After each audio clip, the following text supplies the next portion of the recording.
जय हिंद मेरे प्यारे साथियों, स्वागत करता हूं आपके अपने यूट्यूब चैनल द टारगेट में। मैं एसपी चौधरी एक बार फिर आपके सामने हाजिर हुआ हूं रेलवे ग्रुप डी के प्रीवियस ईयर क्वेश्चन पेपर के साथ। जैसा कि आप सभी को पता है, हमने 66 क्लासें हैं वो लगा ली है, 66 पेपर सोल्व कर लिए हैं। अगर वो पीछे वाली क्लासें आपने नहीं देखी है तो इस क्लास के आई बटन या फिर डिस्क्रिप्शन बॉक्स में उसका लिंक मिल जाएगा, वहां से जाकर के आप पीछे वाली क्लासें देख सकते हैं, या फिर आप प्ले लिस्ट में जाओगे तो कंटिन्यू सभी क्लासें आपको देखने को मिलेगी। चलिए शुरू करते हैं आज का सेशन। और आज अपन इस क्लास के अंदर 19 सितंबर 2022 को जो पहली पारी में पेपर हुआ था उस पेपर का इस क्लास में सॉल्यूशन करने वाले हैं। एक आपसे छोटी सी रिक्वेस्ट रहेगी, अगर आप चैनल पर नहीं हैं तो चैनल को सब्सक्राइब करें, पास में लगे बेल आइकन को जरूर दबाएं ताकि अपन जैसे ही नेक्स्ट वीडियो लेके आए तो उसका नोटिफिकेशन सबसे पहले आपके पास पहुंचे और आप तुरंत उसका लाभ उठा सको। ज़्यादा से ज़्यादा वीडियो को लाइक करना और ज़्यादा से ज़्यादा शेयर करना अपने सभी दोस्तों के साथ में, ताकि सभी दोस्तों को क्लास का लाभ मिले, उन्हें भी पता लगे भी रेलवे ग्रुप डी में किस लेवल के क्वेश्चन आते हैं और उसे कैसे सोल्व करते हैं। एक मेरे पास बहुत से कमेंट आते हैं, सर मैं इस सब्जेक्ट में वीक हूँ, मैथ में वीक हूँ या फिर साइंस में वीक हूँ, तो क्या मैं प्रीवियस ईयर के क्वेश्चन कर लूँ तो पास हो जाऊँगा क्या? तो आप अच्छे तरीके से प्रीवियस ईयर के क्वेश्चन है वो निकाल लीजिएगा। आप टोटल 99 पेपर हुए हैं प्रीवियस ईयर में, तो वो सारे के सारे आप निकाल लो और बढ़िया तरीके से इसको तैयार कर लो। तो लगभग आपके, मैं ज़्यादा तो नहीं बोल सकता, 60 से और 65 नंबर है वो आपके यहाँ से कवर हो जाएंगे प्रीवियस ईयर से। ठीक है, तो चलते हैं भी नेक्स्ट यहाँ पे पहले क्वेश्चन पे। पहला क्वेश्चन देखिएगा आपके सामने है इस प्रकार से, ये आपका करंट अफेयर का क्वेश्चन है, भी काम में आने वाला नहीं है। नेक्स्ट देखिएगा, अगला क्वेश्चन है 2 नंबर क्वेश्चन। अब 2 नंबर क्वेश्चन में आपको यहाँ पे बोला गया है आरोही क्रम में दिए गए निम्न प्रेक्षणों की माध्यिका n-1 है। अब ये आरोही क्रम के अंतर्गत है, तो इसको काउंट करो भी कितने आपके पास में प्रेक्षण है। 1 2 3 4 5 6 7 और 8 है। 8 है तो बीच का मान आपको उठाना पड़ेगा, तो 3 इधर छोड़ो और 3 इधर छोड़ो, तो बीच की संख्या कौन सी आ गई? 17 प्लस में n प्लस में 5 और इसका क्या कर दो आप, इसका आप कर दो आधा। ठीक है, और बराबर क्या रख दो? n-1, ये आपकी माध्यिका हो जाएगी। यानी जब आपको संख्या है वो सम के अंदर दे रखी है, सम के अंदर दे रखी है, प्रेक्षण सम में प्रेक्षणों की जो संख्या है वो सम के अंदर है, तो आप क्या करोगे? बीच की संख्याओं को उठाओगे और उसका आधा कर दोगे, जोड़ करके आधा कर दो, तो वहां पे आपकी क्या निकल के आ जाएगी? माध्यिका निकल के आ जाएगी। सबसे पहले आपको करना क्या है? आरोही क्रम में करना है आंकड़ों को। यहाँ पे आपको ऑलरेडी आरोही क्रम में दे रखे हैं, तो 3 इधर संख्याएं को छोड़ दिया और 3 इधर छोड़ दिया, बीच की संख्या उठा ली 17 और n+5 बीच की संख्या है, जोड़ दिया, 2 का भाग लगा दिया और बराबर क्या रख दिया हमने? माध्यिका रख दी। अब ये 2 यहाँ पे क्या है? भाग में इधर जाएगा तो ये गुणा में हो जाएगा भाई। 17 और 5 कितने होते हैं? 17 और 5 22, 22 प्लस में 17 और 5 22, तो 22 प्लस में आपके पास में आ जाएगा n और बराबर में ये क्या आ जाएगा? 2n-2 हो जाएगा भाई। अब देखो भी ये 2n-2 हो जाएगा, तो अब ये जो n है ये n इधर चला जाएगा बराबर से, तो ये माइनस का हो जाएगा, तो बचेगा यहाँ पे n, और ये माइनस का 2 है तो ये बराबर से दूसरी साइड में आएगा तो ये प्लस का हो जाएगा, तो n बराबर में कितना आ जाएगा भाई? 24। n बराबर कितना आ जाएगा? 24। तो n का ही मान आपको निकालना था, तो यहाँ पे 1 नंबर ऑप्शन 4 नंबर ऑप्शन आपका बिल्कुल राइट हो जाएगा। आगे देखो भी नेक्स्ट 3 नंबर क्वेश्चन आपके सामने है। इसमें बोला गया है 6 दोस्तों में से प्रत्येक की लंबाई है वो अलग अलग है। अनंत की लंबाई गगन से अधिक है। अनंत की लंबाई है, ए से अनंत है, उसकी लंबाई है वो गगन से अधिक है, तो ये गगन से अधिक हो गई। मनोज की लंबाई जनक से कम है। मनोज की जो लंबाई है वो जनक से कम है, तो जनक ऊपर आ जाएगा और मनोज नीचे आ जाएगा भाई। पारथ की लंबाई जनक से अधिक है, तो पी से पारथ जनक से ऊपर आ जाएगा, लेकिन गगन से कम है, तो गगन इसके ऊपर आएगा, और फिर है गगन से ऊपर कौन आ रहा है? अनंत ऊपर आ जाएगा भाई। यदि अनुराग की लंबाई सबसे कम है, अनुराग की लंबाई है वो क्या है? सबसे कम है, तो अनुराग नीचे आ जाएगा। तो उसमें से किसकी लंबाई सबसे अधिक है? तो यहाँ पे आपका अनंत है, उसकी लंबाई सबसे अधिक है। 4 नंबर ऑप्शन आपका बिल्कुल राइट हो जाएगा। आगे देखो भी नेक्स्ट आपके सामने है अगला क्वेश्चन। 4 नंबर क्वेश्चन देखिएगा। 6 स्नातक विद्यार्थी अनुदीप, यमुना और चिमी, दिविजा, ईसा और गुन्ना में से प्रत्येक की ऑनलाइन पीजी प्रवेश परीक्षा सोमवार से शुरू होकर उसी सप्ताह के शनिवार को समाप्त होने वाले सप्ताह के अलग अलग दिनों में होती है, किंतु उसका क्रम यही होना अनिवार्य नहीं है। उसमें से किसी की भी परीक्षा है वो चिमी के पहले और यमुना के बाद में नहीं है। कहने का मतलब क्या है? यमुना का लास्ट में पेपर होता है, और चिमी का यहाँ पे सबसे पहले होता है भी, यानी चिमी से पहले और यमुना के बाद में किसी की परीक्षा नहीं है। गुन्ना की परीक्षा है वो अनुदीप के ठीक बाद में है, तो ए से अनुदीप और अनुदीप के ठीक बाद में किसकी परीक्षा है, तो जी से गुन्ना वो हो जाएगा भी। गुन्ना की परीक्षा है वो अनुदीप के ठीक बाद में है, और दिविजा के ठीक पहले है, तो दिविजा के ठीक पहले है, तो दिविजा यहाँ पे आ जाएगी। अब इसने बोला भी ईसा की परीक्षा है वो मंगलवार को है, ईसा की परीक्षा मंगलवार को है, तो यहाँ पे ईसा आ जाएगी भी। ईसा की परीक्षा है वो कब है, ट्यूसडे को है, और यहाँ पे इसकी परीक्षा है वो मंडे को है। उसके बाद में और अनुदीप के ठीक पहले है, और जो ईसा है इसकी परीक्षा मंगलवार को है, और क्या है, अनुदीप से ठीक पहले है, तो अनुदीप यहाँ पे आ जाएगा। और अनुदीप की परीक्षा है वो कब है, वेडनेसडे को है। अब देखो भी अनुदीप यहाँ पे आ जाएगा आपका गगन, और उसके बाद में आ जाएगा आपका दिविजा, और उसके बाद में यमुना आ जाएगी, तो यहाँ पे आपका ये आ जाएगा थर्सडे को, और ये आ जाएगा आपका फ्राइडे को, और ये आ जाएगा आपका सैटरडे को। अब देखो भी इसने पूछा क्या है, तो निम्न में से किसकी परीक्षा शुक्रवार को है, तो शुक्रवार को परीक्षा है वो दिविजा को हो जाएगी, यानी 1 नंबर ऑप्शन है वो आपका यहाँ पे बिल्कुल राइट हो जाएगा। अब चलते हैं नेक्स्ट क्वेश्चन पे। 5 नंबर क्वेश्चन देखो भी आपके सामने है। 5 नंबर क्वेश्चन में दिए गए व्यंजक को सरल करना आपको यहाँ पे, तो देखिएगा पहले आप इसको सोल्व कर लो और उसके बाद में इसको सोल्व कर लो। पहले मैं इसको सोल्व कर रहा हूँ, तो 11 को एक बार रहने दीजिएगा, एक बार ऐसे ही पड़ा रहने दे।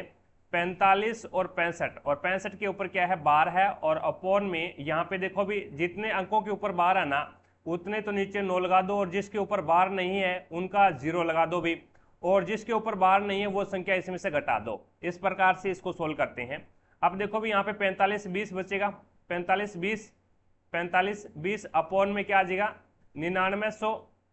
अब यहाँ पे देखो भी, अब ये जो 11 है ना, अब यहाँ पे लगा दो ये 11। अब ये सही फ्रैक्शन के अंदर कन्वर्ट कर लो, इसको फ्रैक्शन के अंदर कन्वर्ट करोगे तो ये नीचे वाली तो ये गुना हो जाएगी और ऊपर वाली ऐड हो जाएगी। अब 9900 के अंदर है, 9900 के अंदर आप गुना करोगे, 9900 के अंदर गुणा कर दो आप 11 का गुणा करोगे, और फिर प्लस कर दोगे, फिर प्लस कर दो भी। अब गुणा करोगे तो कितना आ रहा है, ये गुणा करोगे तो 1,08,900 आएगा, ठीक है। और उसके बाद में इसमें प्लस कर दो, प्लस करोगे 45 20, तो ये आपके पास में आ जाएगा 11 34 और 20, 11 34 और 20 आएगा भी, ठीक है। अब इसके अंदर है वो 9900 का भाग लगा दो, एक बार इसको यहीं पे रहने दीजिएगा। अब इसको सोल्व करो, अब इसको सोल्व करोगे तो 2 को एक बार रहने दीजिएगा। अब देखो भी 67 है, तो नीचे क्या लगा दो 99। अब इसको आपस में गुणा करवा दो, अब आपस में गुणा करवाओगे 2 का 99 के साथ में तो 198 होगा, और फिर क्या करना है, प्लस करना है आपको 67 प्लस करना है तो 265, ये कितना आ जाएगा भाई, ये आ जाएगा 265 अपॉन में 99। अब देखो भी, अब इसको यहाँ पे लिखो, यहाँ पे लिख दो 11 34 और 20, 11 34 20 अपॉन में क्या है, ये है 9900। अब ये भाग का निशान है, भाग का निशान हटाएंगे तो ये गुणा का निशान लगेगा, तो ये क्या है, संख्या पलट जाएगी, 99 ऊपर चला जाएगा आपका, और 265 है वो क्या है, नीचे चला आएगा। अब 99 से ये 99 काट दो तो यहाँ पे बच गया 100। अब 265 से 265 का 1,13,420 के अंदर भाग लगाओ, तो 1,13,420 के अंदर है वो आपको भाग लगाना है 265 का, तो ये आ जाएगा 428। कितना आएगा भाई, 428 आएगा, 428 बार कट जाएगा ये, और अपॉन में नीचे क्या है 100 है। अब इसको काट दो भी 4 से काटोगे 4 एकम 4 और 0 4 7 28, और अपॉन में 25 चौके 100 होते हैं भी। अब इसको 25 चौके 100 बच गया 4, और अपॉन में यहाँ पे आ जाएगा 25, तो ये आ जाएगा 4 से ही 7/5, तो आपका 3 नंबर ऑप्शन बिल्कुल राइट हो जाएगा। आगे देखो भी, नेक्स्ट आपके सामने है अगला क्वेश्चन, 6 नंबर क्वेश्चन। अब इसमें बोला गया है में स्थित माजुली विश्व का सबसे बड़ा आवासित नदी द्वीप है, तो वो हो जाएगा ब्रह्मपुत्र नदी, यानी 1 नंबर ऑप्शन है वो आपका राइट आंसर होगा। ब्रह्मपुत्र नदी में स्थित माजुली विश्व का सबसे बड़ा आवासित नदी द्वीप है, 1 नंबर ऑप्शन बिल्कुल राइट हो जाएगा आपका। आगे देखो भी, नेक्स्ट आपके सामने 7 नंबर क्वेश्चन। अब इसमें विद्युत ऊर्जा की एक व्यावसायिक इकाई जूल के बराबर होती है। ये आपको यहाँ पे कन्वर्ट करना है। तो व्यवसायिक इकाई क्या होती है अभी? एक यूनिट होती है, एक यूनिट होती है। एक यूनिट कितने के बराबर होती है? तो इसे अपन बोल सकते हैं 1 किलोवाट घंटा बोल सकते हैं। 1 किलोवाट घंटा बराबर क्या होती है? 1 यूनिट होती है। अब देखो भी 1 किलोवाट घंटा को किस प्रकार से चेंज करते हैं? 1 किलोवाट घंटा में क्या आते हैं भी?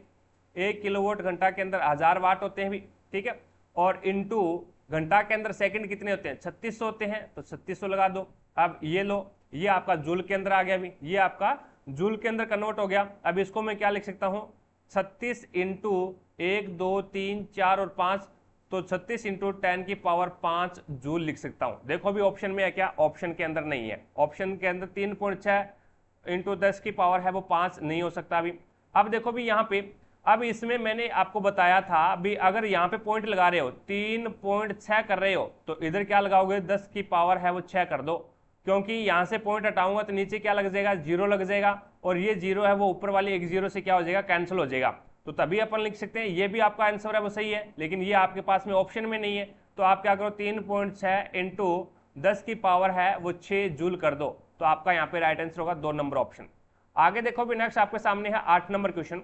8 नंबर क्वेश्चन में आपको दे रखा है भी एक समांतर चतुर्भुज के 2 आसन कोण इस प्रकार है कि पहला कोण दूसरे कोण का 2/3 है।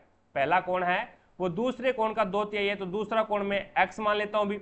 तो यहाँ पे 2/3 है, तो पहला कोण कितना हो जाएगा? 2x अपॉन में 3 हो जाएगा, ठीक है। अब इनको योग करेंगे तो यहाँ पे आपको पता है भी 2 आसन कोणों का योग कितना होता है? 180 डिग्री होता है, तो यहाँ पे बराबर रख दो 180 डिग्री। तो यहाँ पे एलसीएम ले लिया 3, बच गया 2x प्लस में 3x, 2x प्लस में 3x और बराबर में 180 डिग्री। अब यहाँ पे ये 3 भाग में है, इधर जाएगा तो गुणा में चला जाएगा, तो ये गुणा में 3 कर दो इसका। तो ये कितना हो जाएगा? 5x बराबर में कितना आ जाएगा? 18 3 54, तो 540।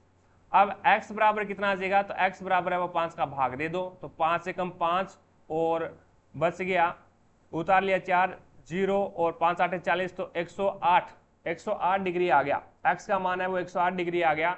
तो दूसरा जो आपका छोटे कोण का माप बताना है, तो छोटा कोण ये हो जाएगा भी। तो यहाँ पे 180 में से 108 निकाल दो तो कितना बचेगा? 72 डिग्री बचेगा। तो आपका राइट आंसर क्या हो जाएगा? 1 नंबर ऑप्शन बिल्कुल राइट हो जाएगा।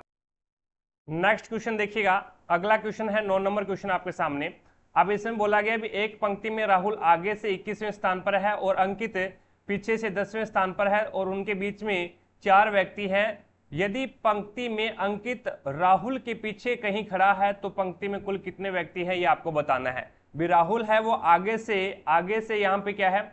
21वां स्थान है राहुल का, और अंकित है वो पीछे से कौन से स्थान पे आ रहा है? तो ये पीछे से आपका 10वें स्थान पे आ रहा है, तो ये लो 10वें स्थान पे, और ये अंकित है भी। अब इसने यही बोला है भी यदि पंक्ति में अंकित राहुल के पीछे है, राहुल के पीछे, तो इसका मतलब क्या है? ये ओवरलैपिंग तो नहीं कर रहे।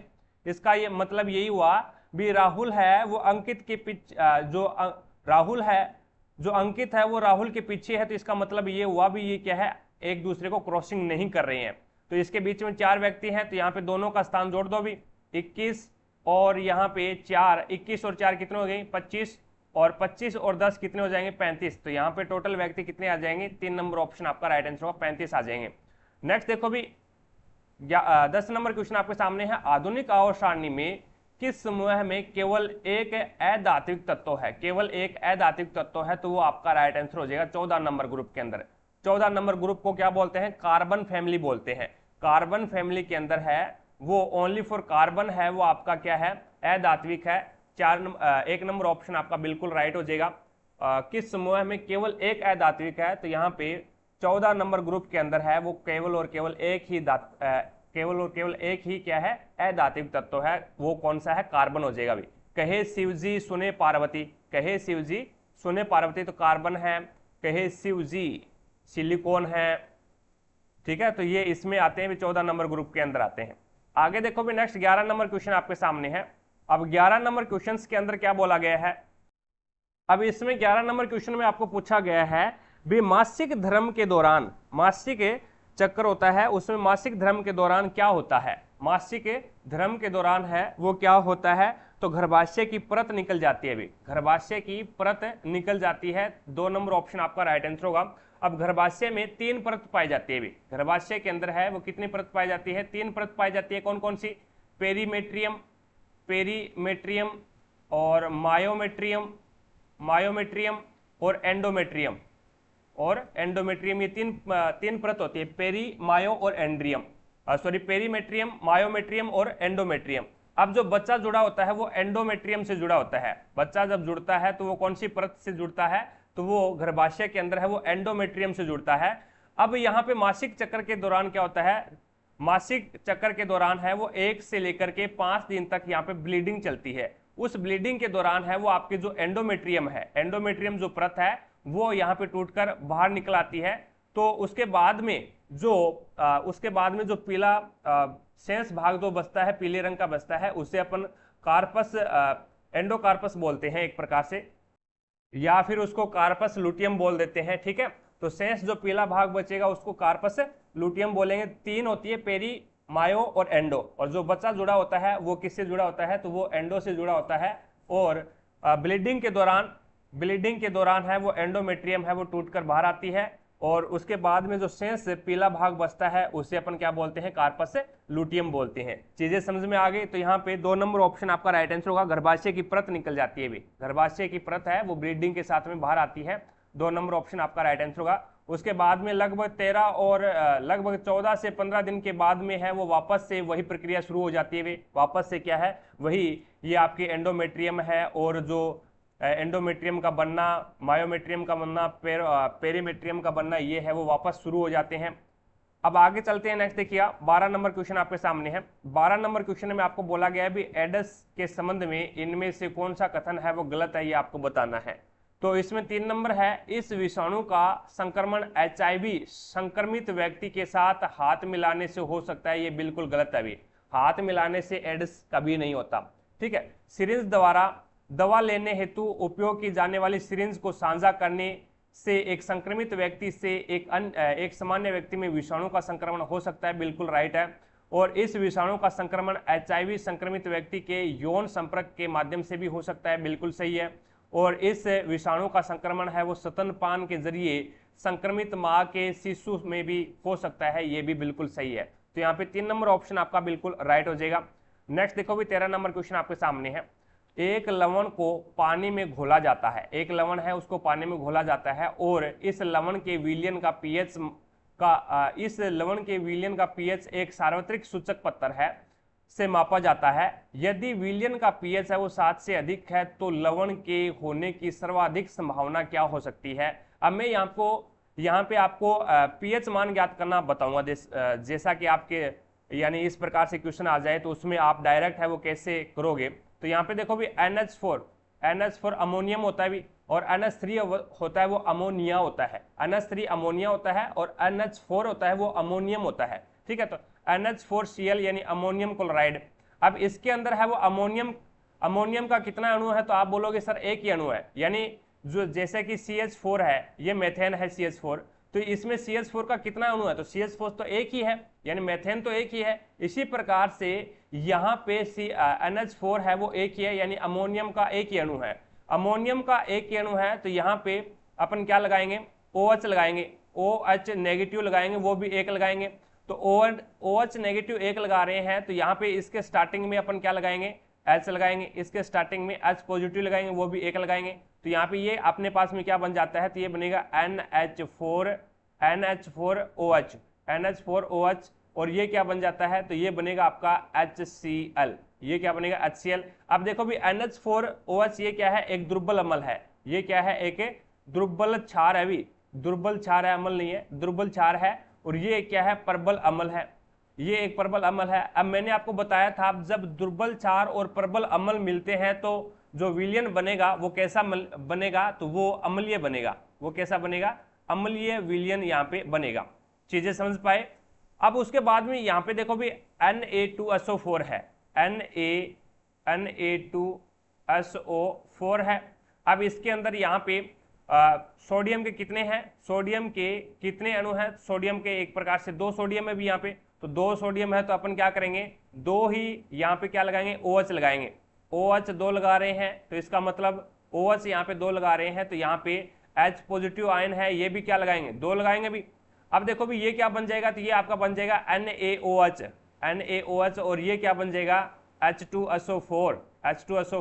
तो यहाँ पे NaOH वो क्या है, एक प्रबल क्षार है, और ये क्या है H2SO4, ये एक प्रबल अम्ल है, सल्फ्यूरिक अम्ल होता है भी।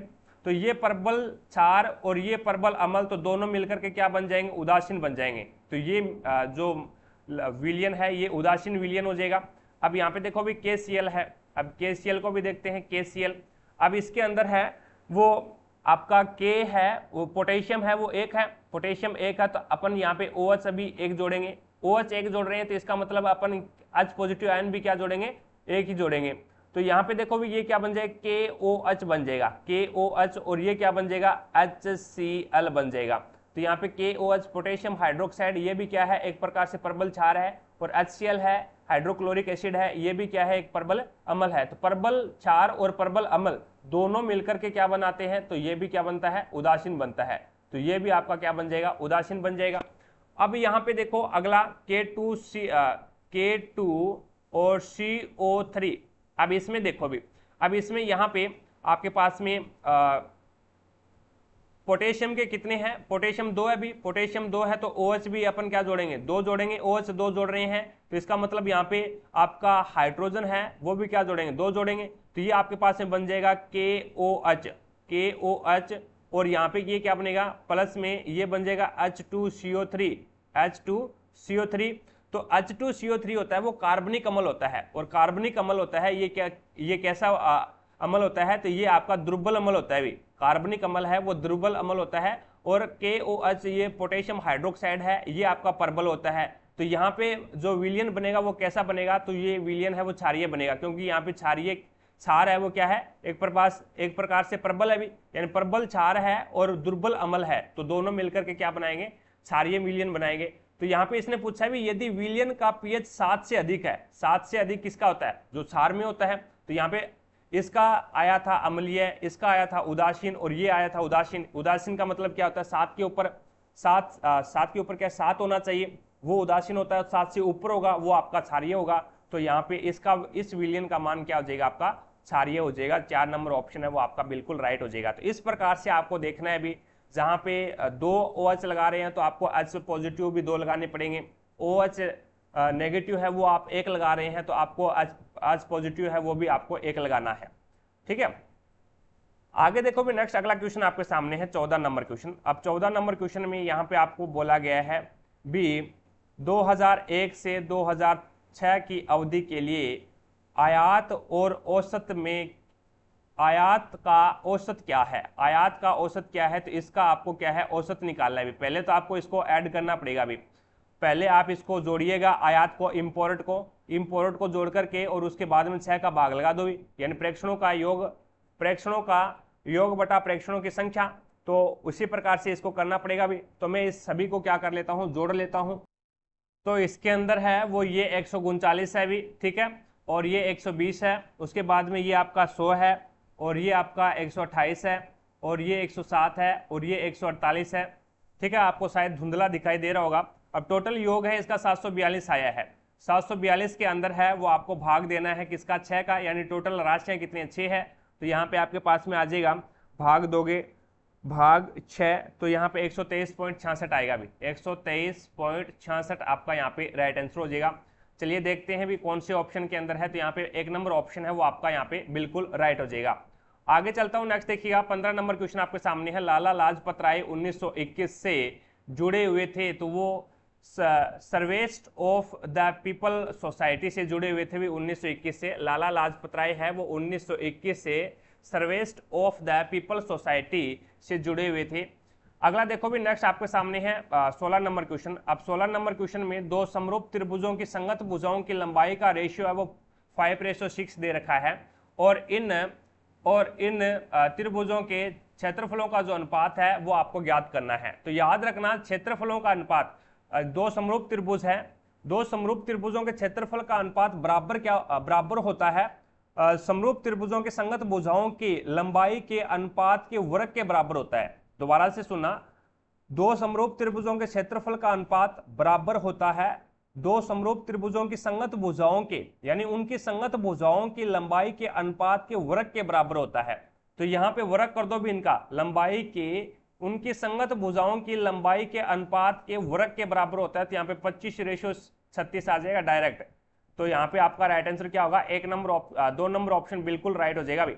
17 नंबर क्वेश्चन देखो भी आपके सामने है, निम्नलिखित में से कौन सा परपोषी जीव है। परपोषी का मतलब क्या होता है, दूसरे के ऊपर निर्भर हो, जो दूसरे के ऊपर निर्भर हो। तो बाघ क्या होता है, बाघ अपना भोजन खुद थोड़ी ना बनाता है, वो दूसरे के ऊपर निर्भर होता है भी।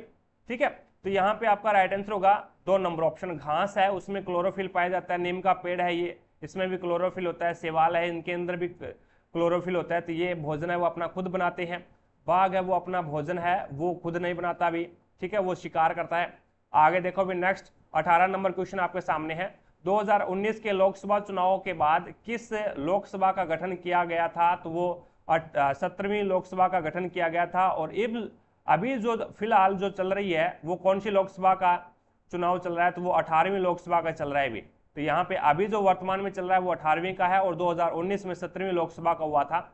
आगे चलते हैं, नेक्स्ट देखिएगा, नेक्स्ट आपके सामने है 19 नंबर क्वेश्चन। अब 19 नंबर क्वेश्चन में बोला गया भी के कारण जब प्रकाश किसी माध्यम के निलंबित कोणों से होकर गुजरता है तो प्रकाश का कुछ भाग अवशोषित होता है और सभी दिशाओं में उत्सर्जित होता है। तो वो प्रकाश के प्रकीर्णन के कारण होता है। प्रकाश के प्रकीर्णन के कारण है, वो प्रकाश का कुछ भाग है वो अवशोषित हो जाता है और वो क्या है, सभी दिशाओं में क्या हो जाता है, उत्सर्जित हो जाता है। तो वो प्रकाश के प्रकीर्णन के कारण होता है और प्रकाश के प्रकीर्णन के कारण ही हमें क्या है, आकाश है वो नीला दिखाई देता है। तो यहाँ पे 1 नंबर ऑप्शन है वो आपका राइट आंसर हो जाएगा भी।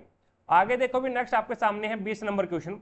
अब 20 नंबर क्वेश्चन में आपको बोला गया भी 7 टॉय कार और 5 टॉय बाइक की कुल मिलाकर कीमत है वो 600 रुपए है। तो 7 तो कार लिख दूं मैं, प्लस में 5 है वो बाइक और बराबर में इसका रुपए कितना है, 600 रुपए है, कोई दिक्कत नहीं है। अब इसने बोला भी 5 टॉय कार, तो 5 कार और प्लस में 3 बाइक, इनकी कुल कीमत है वो कितनी है, 400 है। अब इनमें से या तो कार समान कर लो या फिर बाइक समान कर लो। तो मैं यहाँ पे कार समान कर लेता हूँ भी। कार समान करूंगा तो मेरे को इसको 7 से गुना करना पड़ेगा, इसको 7 से गुना करूंगा और इसको मैं क्या करूंगा, 5 से गुना करूंगा। तो ये तो हो जाएगा 35 कार प्लस में 25 बाइक और बराबर में 5 का 30, तो 3000 रुपये लगेंगे इसके। और इसको 7 से गुना करूंगा तो 7 5 35 कार हो जाएगी और प्लस में 7 21 बाइक हो जाएगी और बराबर में 700 के 28, तो 2800 रुपये लगेंगे।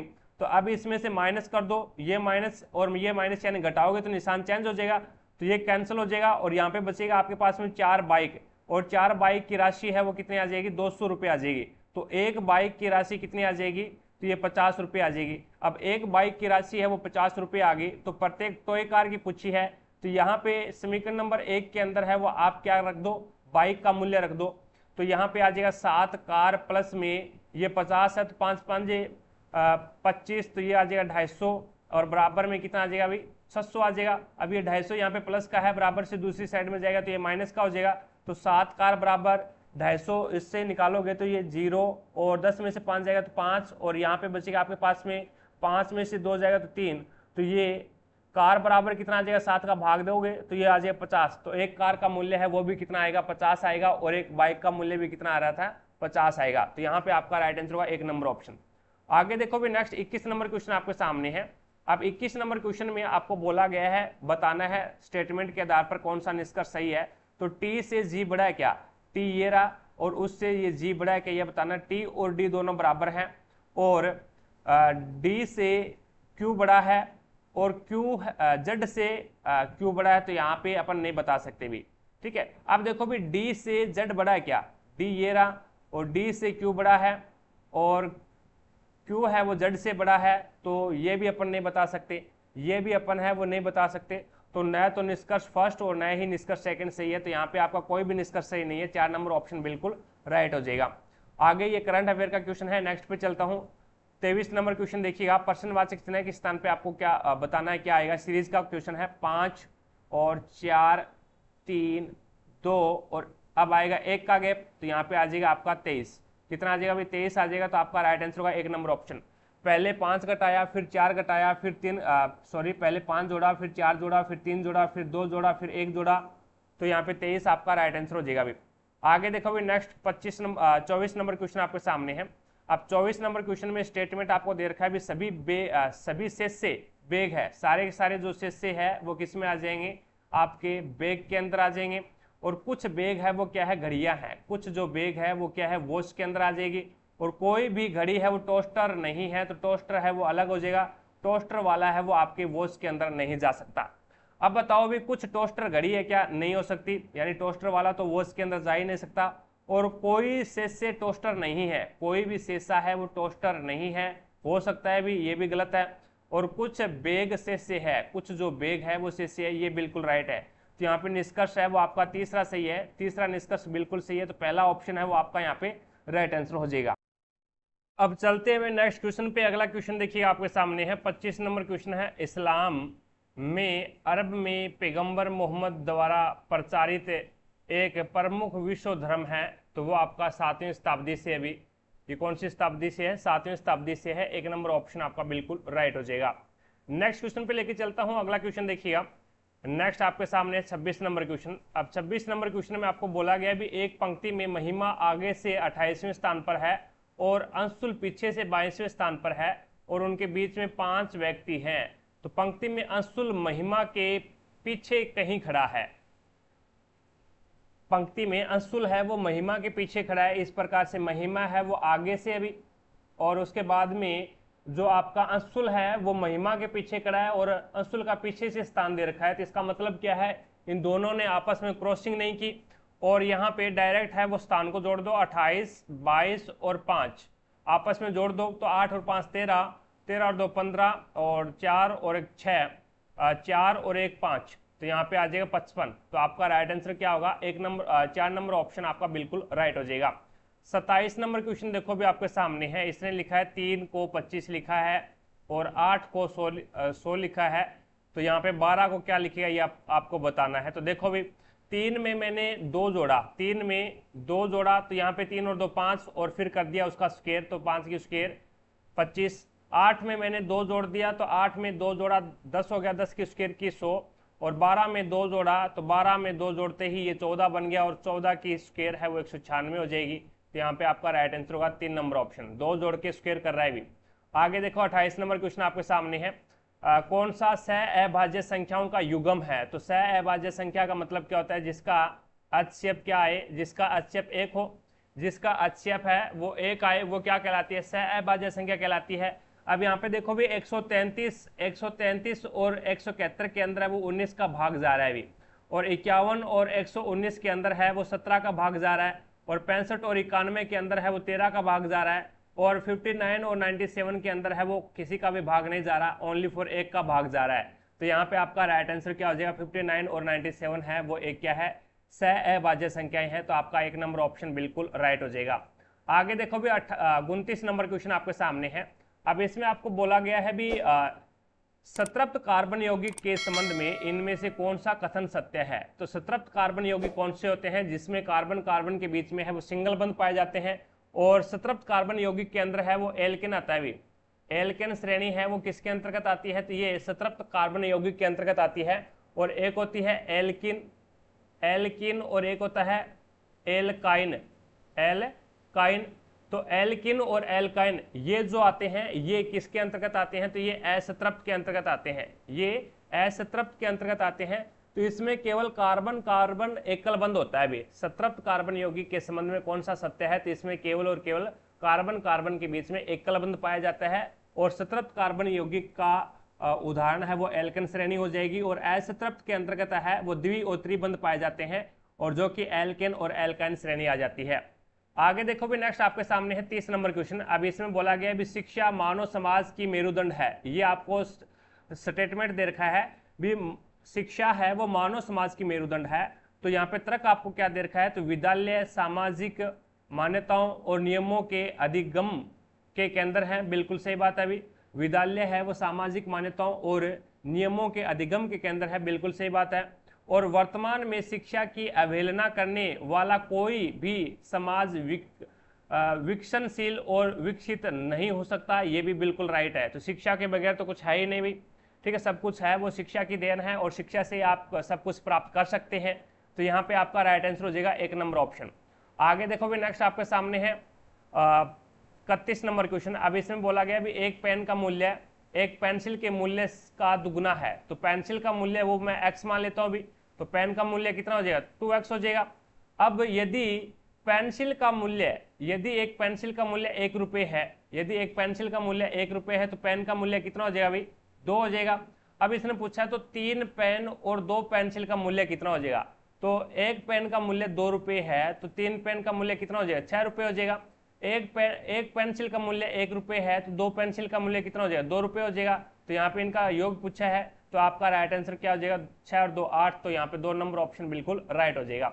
आगे देखो भी नेक्स्ट 32 नंबर क्वेश्चन आपके सामने है। यदि बोर्ड शब्द के सभी अक्षरों को बाएं से दाएं अंग्रेजी वर्णमाला क्रम में लिखे जाते हैं तो सबसे पहले ए आएगा, फिर आएगा ए के बाद में आएगा बी और उसके बाद में आ जाएगा डी और उसके बाद में आएगा ओ और फिर आएगा आर। तो कितने अक्षरों की स्थिति है वो अपरिवर्तित रहती है। तो यहाँ पे बी ओ ए आर और डी तो सभी की चेंज हो जाती है भी, सभी की जो कंडीशन है सीट है वो चेंज हो जाती है। तो कोई भी नहीं, 3 नंबर ऑप्शन आपका बिल्कुल राइट हो जाएगा। नेक्स्ट देखो भी 33 नंबर क्वेश्चन आपके सामने है। अब इसमें देखो भी ये फॉर्मूला दे रखा है, ये फॉर्मूला मैं आपको बहुत बार करवा चुका हूँ। जैसे ये फॉर्मूला होता है दो माध्य प्लस में बहुलक है, 2 माध्य प्लस में बहुलक बराबर क्या होता है 3 माध्य का होता है। ये फॉर्मूला होता है, रट लेना। एक क्वेश्चन है वो प्रत्येक एग्जाम में पूछा जाता है। प्रत्येक एग्जाम में क्या या तो इस प्रकार से पूछ लेगा भी कौन सा सही है, या फिर इसका फॉर्मूला पूछ लेगा भी आपको बहुलक ज्ञात करना है, माध्य दे देगा, माध्यिका दे देगा। तो x बार से माध्य को डिनोट करते हैं, z से बहुलक को डिनोट करते हैं और यहाँ पे माध्यिका को m से डिनोट किया जाता है। तो 2x बार प्लस में क्या होता है z बराबर क्या होता है 3 माध्यिका होती है।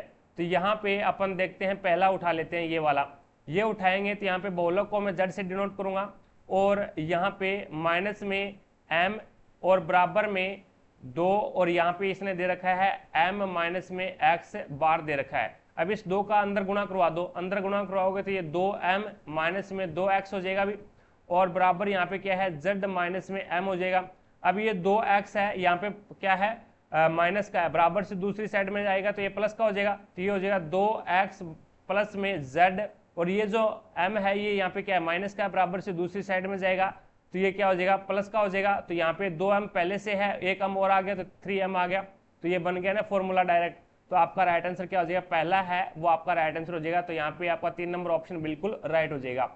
आगे देखो भी नेक्स्ट आपके सामने है अगला क्वेश्चन 34 नंबर क्वेश्चन।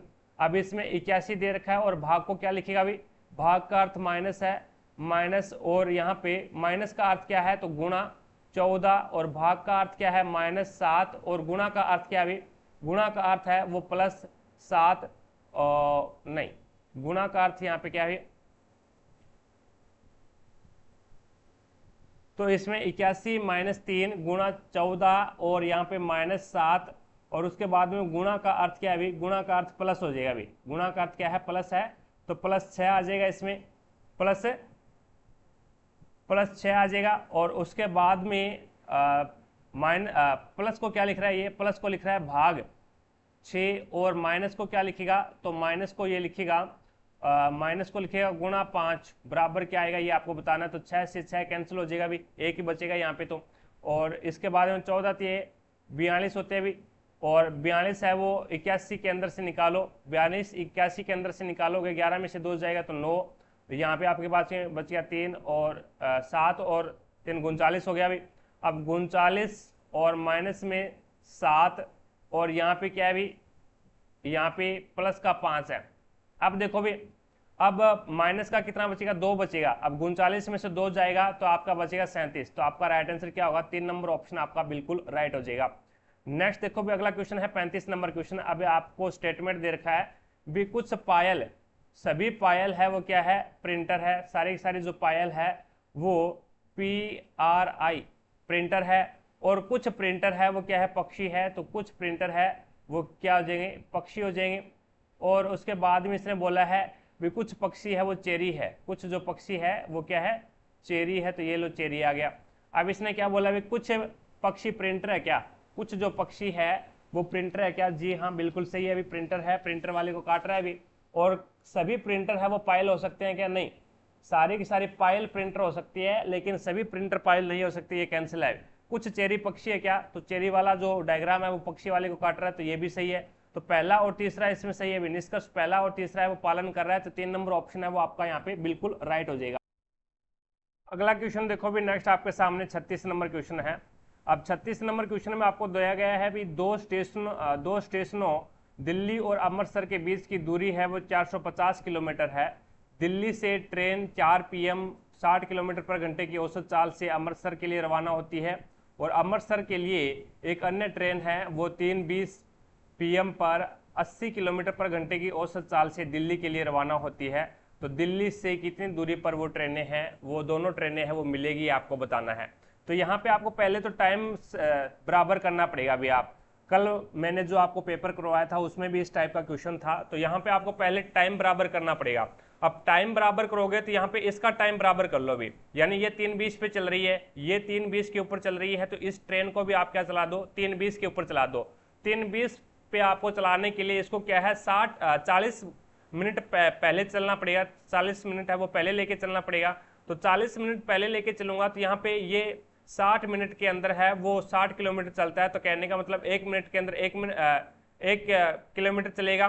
तो यहाँ पे 40 मिनट पहले लेके चल रहा हूँ, तो 40 मिनट में ये क्या चलेगा, 40 किलोमीटर चल जाएगा। तो 40 किलोमीटर है वो आपको टोटल दूरी के अंदर जोड़ देना है, तो यहाँ पे 490 हो जाएगी। टोटल दूरी है वो आपके पास में कितनी हो जाएगी, 490 हो जाएगी।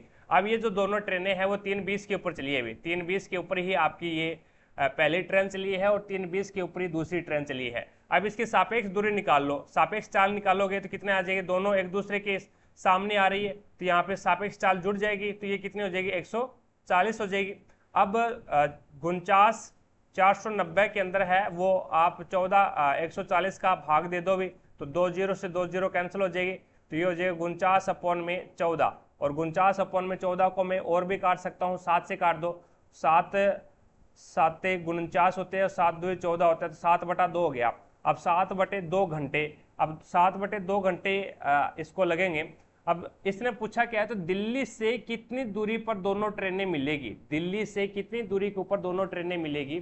तो यहाँ पे ये अमृतसर से एक अन्य ट्रेन है वो दिल्ली के लिए रवाना होती है, और ये दिल्ली से एक अन्य ट्रेन है वो 60 किलोमीटर पर घंटे की रफ्तार से रवाना होती है। तो यहाँ पे आपको दिल्ली से जो रवाना हो रही है वो देख लो भी कितने मिनट के अंदर है वो, यानी 7 सही या फिर 7/2 घंटे आ गए, ये 7/2 घंटे आ गए। 7/2 घंटे के अंदर है ये आपकी दिल्ली वाली ट्रेन है वो कितनी दूरी तय कर देगी। तो यहाँ पे 60 से गुणा कर दो भी, 7/2 × 60, तो ये आ जाएगा 7 2 एकम 2, और ये आ जाएगा 30 2 60, तो यहाँ पे 7 या 21, तो ये कितना आ जाएगा 210 किलोमीटर दूरी तय की है इसने, 210 किलोमीटर की दूरी तय की है। लेकिन ये चला कब है, तो ये 1 घंटे बाद में चला है, 1 घंटे बाद के अंदर चला है। तो अब इसमें एक बात आप याद रखना भी, आपको जब भी दिल्ली से या फिर जहां से भी आपको दूरी निकालने का बोले, तो आपको सबसे पहले उठाना है उस रेलगाड़ी को जिसकी जो रफ्तार है वो तेज है, जिसकी रफ्तार तेज है। तो यहाँ पे रफ्तार तेज किसकी, 80 किलोमीटर वाली की है, तो ये 7/2 घंटे के अंदर है वो कितनी चल जाएगी, तो ये चलेगी 2 एकम 2, और ये आपका हो जाएगा 40, और 7 चौके 28, तो 280 किलोमीटर चलेगी। 280 किलोमीटर चलेगी, तो टोटल दूरी कितनी है, टोटल दूरी 450 किलोमीटर है। अब इसको 280 इसमें से आप माइनस कर दो, तो यहाँ से 0 आ जाएगा, और 15 में से आ जाएगा 7 और 170, तो यहाँ पे दिल्ली से 170 किलोमीटर की दूरी से वो मिलेगी। तो यहाँ पे आपका राइट आंसर क्या हो जाएगा, 3 नंबर ऑप्शन आपका बिल्कुल राइट हो जाएगा। आगे देखो भी, नेक्स्ट आपके सामने है अगला क्वेश्चन। अब इसमें 38 नंबर क्वेश्चन में बोला गया है भी, आनंद ने एक कार है वो 8 लाख रुपए की खरीदी है, और उसे 5% के लाभ पर धीरज को बेच दिए, और धीरज ने इसे 4% की हानि पर अनिल को बेच दिया, और अनिल ने कार को कितनी राशि का भुगतान किया है, ये आपको बताना है। तो 8 लाख रुपए में खरीदी थी और 5% के ऊपर बेच दिया, तो यहाँ पे 8 लाख का 5% निकाल लो, या फिर आप क्या करोगे, 8 लाख का 105% निकाल लो भी डायरेक्ट, 100 यानी 5% लाभ के ऊपर बेच रहा है, तो 105 निकाल लो इसका 105 निकालोगे, तो यहाँ पे 2 से तो 2 कैंसिल हो जाएगा, और उसके बाद में 8 से गुणा करवाओगे तो ये 2 जीरो तो है ही पहले से, 3 जीरो तो पहले से ही है, और 8 5 40 और 4 और 8 एकम 8, तो यहाँ पे आ जाएगा 8,40,000 रुपये में बेच दिया। अब धीरज ने इसे 4% की हानि पे बेचा है। अब धीरज ने 4% हानि पे बेचा है, तो इसका धीरज का ये क्या है, धीरज का ये कॉस्ट प्राइस अभी। अब यहाँ पे धीरज ने इसको 4% हानि पर अनिल को बेच दिया। अब 4% हानि तो यानी 96% आपको याद करना पड़ेगा इसका 96% आप याद कर लो, तो नीचे 100 लगा दो, 2 जीरो से 2 जीरो कैंसिल कर दो। आप 84 का 96 के साथ में गुणा करवा दो भी, 84 का 96 के साथ में गुणा करवाओगे तो ये आ जाएगा 80 64 आ जाएगा, और डबल जीरो लगा दो यहाँ पे, तो ये आ जाएगा इकाई, दहाई, सैकड़ा, हजार, 10,000, लाख, यानी 8 लाख और 6,400 रुपये के अंदर है वो उसने अनिल को बेचा है। अब अनिल ने कार के लिए कितनी राशि का भुगतान किया, तो ये आ जाएगा आपका 8,06,400, यानी 2 नंबर ऑप्शन आपका बिल्कुल राइट हो जाएगा। नेक्स्ट देखो भी 39 नंबर क्वेश्चन आपके सामने है। एक दुकानदार ने लैपटॉप की 35% का एक दुकान में लैपटॉप की कीमत है वो 35% कम हो गई, जिसके परिणाम स्वरूप बिक्री में 20% की वृद्धि हो गई। तो लैपटॉप की बिक्री से दुकान के कुल राजस्व पर क्या प्रभाव पड़ता है ये आपको बताना है। तो 35% को मैं क्या लिख सकता हूँ, 35 अपॉन में क्या लिखूंगा, 100 लिखूंगा। तो यहाँ पे 5 से काट दो, 5 आता 35 और 5 100, तो यहाँ पे पहले 20 थी और 7 कम हो गई, तो कहने का मतलब ये कितना हो गया, 13 हो गया। इसी प्रकार से 20% को मैं क्या लिख सकता हूँ, तो 1/5 लिख सकता हूँ। अब पहले कितनी थी, 5 थी और 1 की वृद्धि हो गई यानी 6 हो गया, तो यहाँ पे 5 100 और 13 सिक्के 78, तो कहने का मतलब क्या है, पहले 100 थी और अब कितनी हो गई, राजस्व आय है वो, कुल राजस्व आय है वो 78 हो गई। तो कितने प्रतिशत की, यानी 22 की कमी होगी, कितने के ऊपर, तो 100 के ऊपर। तो प्रतिशत निकालने के लिए 100 से गुणा करेंगे तो 100 से 100 कैंसिल हो जाएगा, तो 22% की क्या होगी, कमी होगी। तो आपका राइट आंसर होगा 4 नंबर ऑप्शन। नेक्स्ट देखो भाई 40 नंबर क्वेश्चन आपके सामने है। अभिप्रेरण के मनोविज्ञान में संतुलन सिद्धांत द्वारा प्रस्तावित अभिवर्धी परिवर्तन का एक सिद्धांत है, तो वो हो जाएगा आपका फ्रिट्ज हीटर आपका यहाँ पे राइट आंसर होगा। अभिप्रेरण के मनोविज्ञान में संतुलन सिद्धांत फ्रिट्ज हीटर द्वारा प्रस्तावित अभिवर्धी परिवर्तन का एक सिद्धांत है, तो आपका राइट आंसर होगा 4 नंबर ऑप्शन। ये फ्रिट्ज हीटर ने ये अभिप्रेरण का सिद्धांत दिया था, भी आपका ये सिद्धांत है वो फ्रिट्ज हीटर ने दिया था। नेक्स्ट देखो भी 41 नंबर क्वेश्चन आपके सामने है। अब इसके अंदर आपको बोला गया है, suppose a proton move toward the east by entering a uniform magnetic field in the downward direction, the direction of the force acting on the proton will be, यानी कहने का मतलब ये है भी, मान लीजिए कि एक प्रोटॉन एक समान चुंबकीय क्षेत्र में नीचे की दिशा में प्रवेश करके पूर्व की ओर बढ़ता है।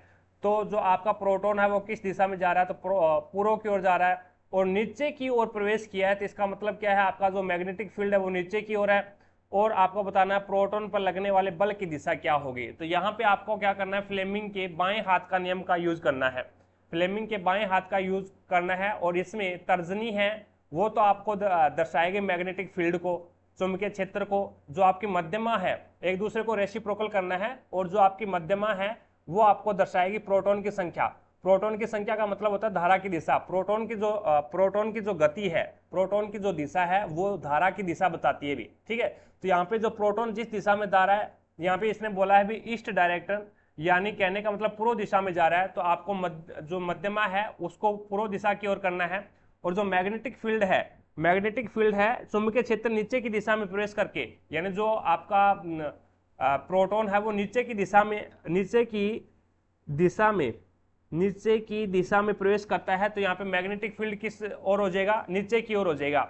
और जो आपके मध्यमा है वो पूर्व की ओर होगी, और जो आपका अंगूठा है वो किस ओर होगा, वो आपका उत्तर दिशा की ओर हो जाएगा। तो इस प्रकार से आपको करना है भी इसको, यानी जो आपकी तर्जनी है वो नीचे की ओर यानी जमीन की ओर करना है, आपको नीचे की ओर पृथ्वी की ओर करना है। और जो आपका मध्यमा है, यानी यहाँ पे इसने बोला है भी जो आपका प्रोटॉन है वो नीचे की दिशा में प्रवेश करके पूर्व की ओर बढ़ता है, तो पूर्व की ओर बढ़ता है तो प्रोटॉन की दिशा तो पूर्व की ओर, यानी आपकी जो धारा की दिशा है वो पूर्व की ओर होगी, और नीचे की दिशा में प्रवेश करता है तो इसका मतलब मैग्नेटिक फील्ड नीचे की ओर है, यानी जमीन की ओर कर देना। और आपका जो अंगूठा है वो आपका होना चाहिए उत्तर दिशा की ओर। तो यहाँ पे आपका राइट आंसर क्या हो जाएगा, force action on the proton will be, तो जो आपका प्रोटॉन पर लगने वाले बल की दिशा है वो कहाँ पे हो जाएगी, टूवर्ड द नॉर्थ, तो आपके नॉर्थ की ओर हो जाएगी। 3 नंबर ऑप्शन आपका बिल्कुल राइट हो जाएगा अभी, ठीक है। तो यहाँ पे प्रोटॉन की जो दिशा है वो आपका एक प्रकार से धारा की दिशा बताता है। नेक्स्ट देखिएगा 42 नंबर क्वेश्चन आपके सामने, इसमें बोला गया भी दो क्रमागत संख्याओं में से दो क्रमागत संख्याओं में से छोटी संख्या का 1/4 बड़ी संख्या के 1/5 के 5 से 3 अधिक है। तो यहाँ पे बड़ी संख्या के 1/5 से 3 अधिक है, तो छोटी संख्या का 1/4, तो मैं वो संख्या मान लेता हूँ भी x है, वो संख्या क्या मान लेता हूँ, x मान लेता हूँ। अब दो क्रमागत संख्याएं कौन कौन सी है, एक तो x होगी और एक होगी x प्लस में 1, यानी दो क्रमागत संख्या ही होगी। अब छोटी संख्या का 1/4 यानी x/4 और बड़ी संख्या के 1/5 से 3 अधिक है, तो बड़ी संख्या क्या है, x प्लस में 1 है, और इसके 1/5 यानी 5 से क्या है, माइनस का निशान लगाओ, यहाँ पे माइनस का निशान लगाओगे और ये आ जाएगा बराबर क्या है, 3 अधिक है।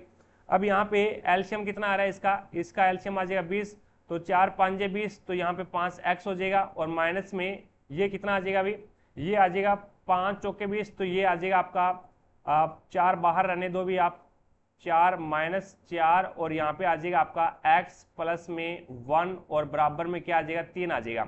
अब ये 20 यहाँ पे क्या है, भाग में है, तो इधर जाएगा तो ये गुणा में हो जाएगा, तो ये कितना बनेगा आपका 60 बन जाएगा। 20 या 60 होता है, ये 60 बन गया। अब ये इसका आपस में गुणा करवा दो, तो ये हो जाएगा 5x माइनस में 4x और माइनस का 4 बनेगा, यानी अंदर 4 से गुणा हो गया अभी। अब ये देखो भी, ये तो आपके पास में बच गया x, और ये 4 यहाँ पे क्या है, माइनस का है, बराबर से दूसरी साइड में जाएगा तो ये प्लस का हो जाएगा, तो x का मान कितना आ गया, 64 आ गया। तो बड़ी संख्या ज्ञात करनी है, तो x 64 है, तो ये कितनी हो जाएगी, 65 हो जाएगी। तो यहाँ पे 1 नंबर ऑप्शन आपका बिल्कुल राइट हो जाएगा। आगे देखो भी नेक्स्ट 43 नंबर क्वेश्चन आपके सामने है। अब 43 नंबर क्वेश्चन में आपको बोला गया भी कुल आय है वो 27 लाख है, कुल आय क्या है, 27 लाख है। यदि कुल स्कूल खर्च कुल आय का 1/3 है, यदि कुल स्कूल खर्च है वो कुल आय का 1/3 है, तो यहाँ पे इसका 1/3 निकाल लो आप, 1/3 निकालोगे तो ये कितना आएगा, 9 लाख आ जाएगा। अभी ये कितना आ जाएगा, 9 लाख आ जाएगा 1/3 निकालोगे तो शिक्षण शुल्क और परिवहन शुल्क में खर्च की गई राशि आपको बताना है। तो शिक्षण शुल्क और परिवहन शुल्क में खर्च की गई राशि आपको यहाँ पे बताना है। तो इसके अंदर है वो आपको दिया गया क्या है, कुल स्कूल खर्च आपको इतना दिया गया है, कुल स्कूल खर्च वो इतना है। तो इसका मतलब क्या है, ये 100 की वैल्यू दे रखी है, 100 की वैल्यू दे रखी है, कुल आय इतनी है, 100 की वैल्यू दे रखी है, तो 100 बराबर ये काट दो भी, तो कितना आएगा आपके पास में, 9000 आ गया। एक का मान कितना आ गया, 9000 आ गया। तो यहाँ पे आपको शिक्षण शुल्क कितना है, टीचिंग फीस कितनी है, तो टीचिंग फीस है वो यहाँ पे ये कितना दर्शा रहा है अभी, 42 है या फिर 45 है या फिर 47 है, जो भी है।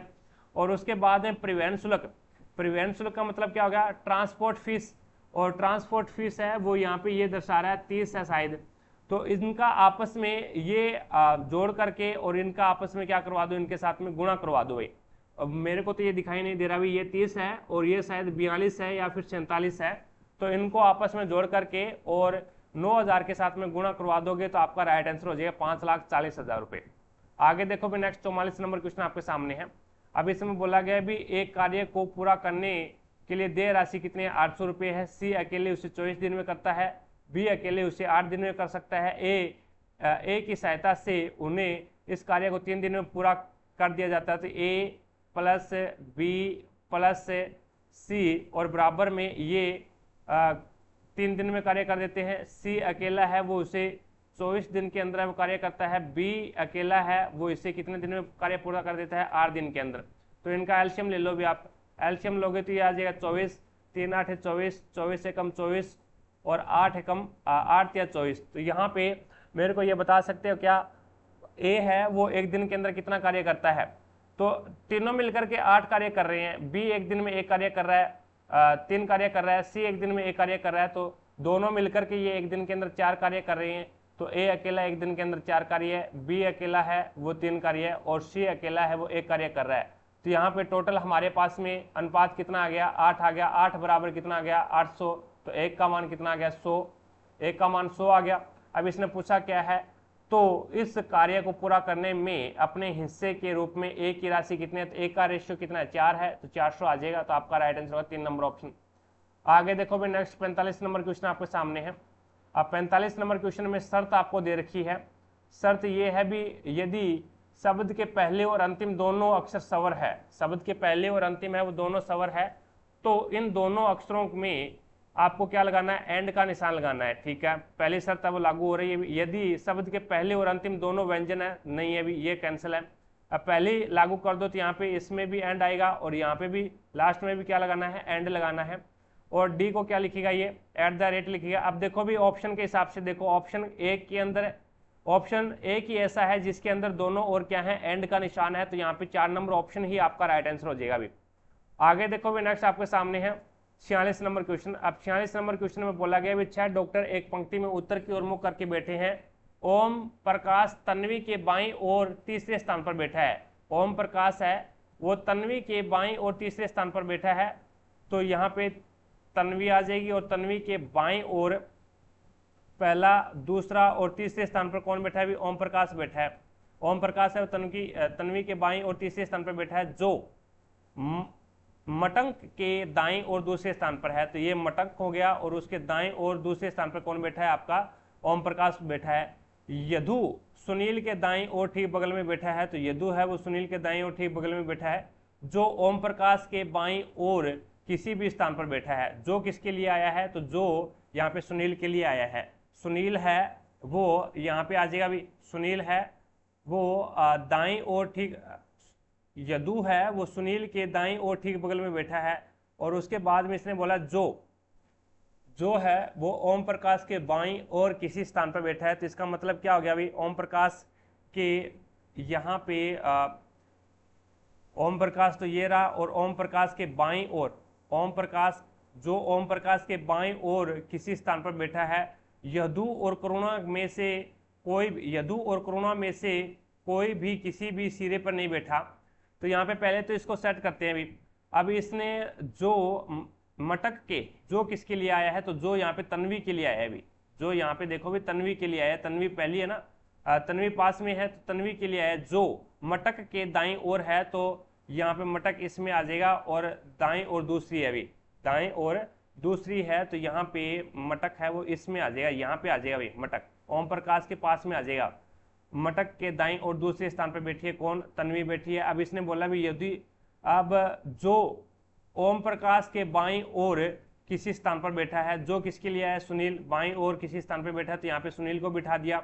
और यदु है ये सुनील के दाईं और ठीक बगल में है, दाईं और ठीक बगल में है। तो यहाँ पे आ जाएगा आपका ये सुनील और यहाँ पे यदु आ जाएगा।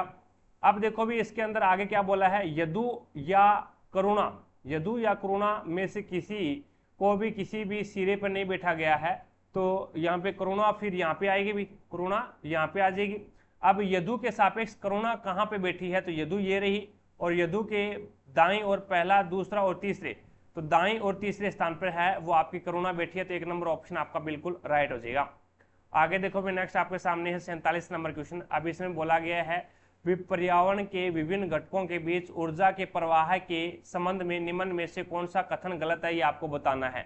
तो हरे पौधे पत्तियों पर पड़ने वाले सौर ऊर्जा में से लगभग 10% का ही अवशोषण कर पाते हैं, ये बिल्कुल गलत बात है, ये बिल्कुल गलत बात है। तो हरे पौधे हैं वो पत्तियों पर पड़ने वाले प्रकाश सौर ऊर्जा में से 10% का ही अवशोषित करते हैं, ये बिल्कुल गलत है। बाकी यहाँ पे प्रत्येक पोषी स्तर है वो पर्यावरण में ऊष्मा के रूप में कुछ ऊर्जा का क्षय करता है, बिल्कुल सही बात है।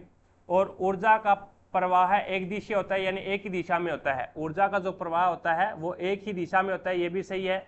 और प्रत्येक पोषी स्तर पर मौजूद कार्बनिक पदार्थ की मात्रा है वो 10% होती है, ये भी बिल्कुल सही बात है।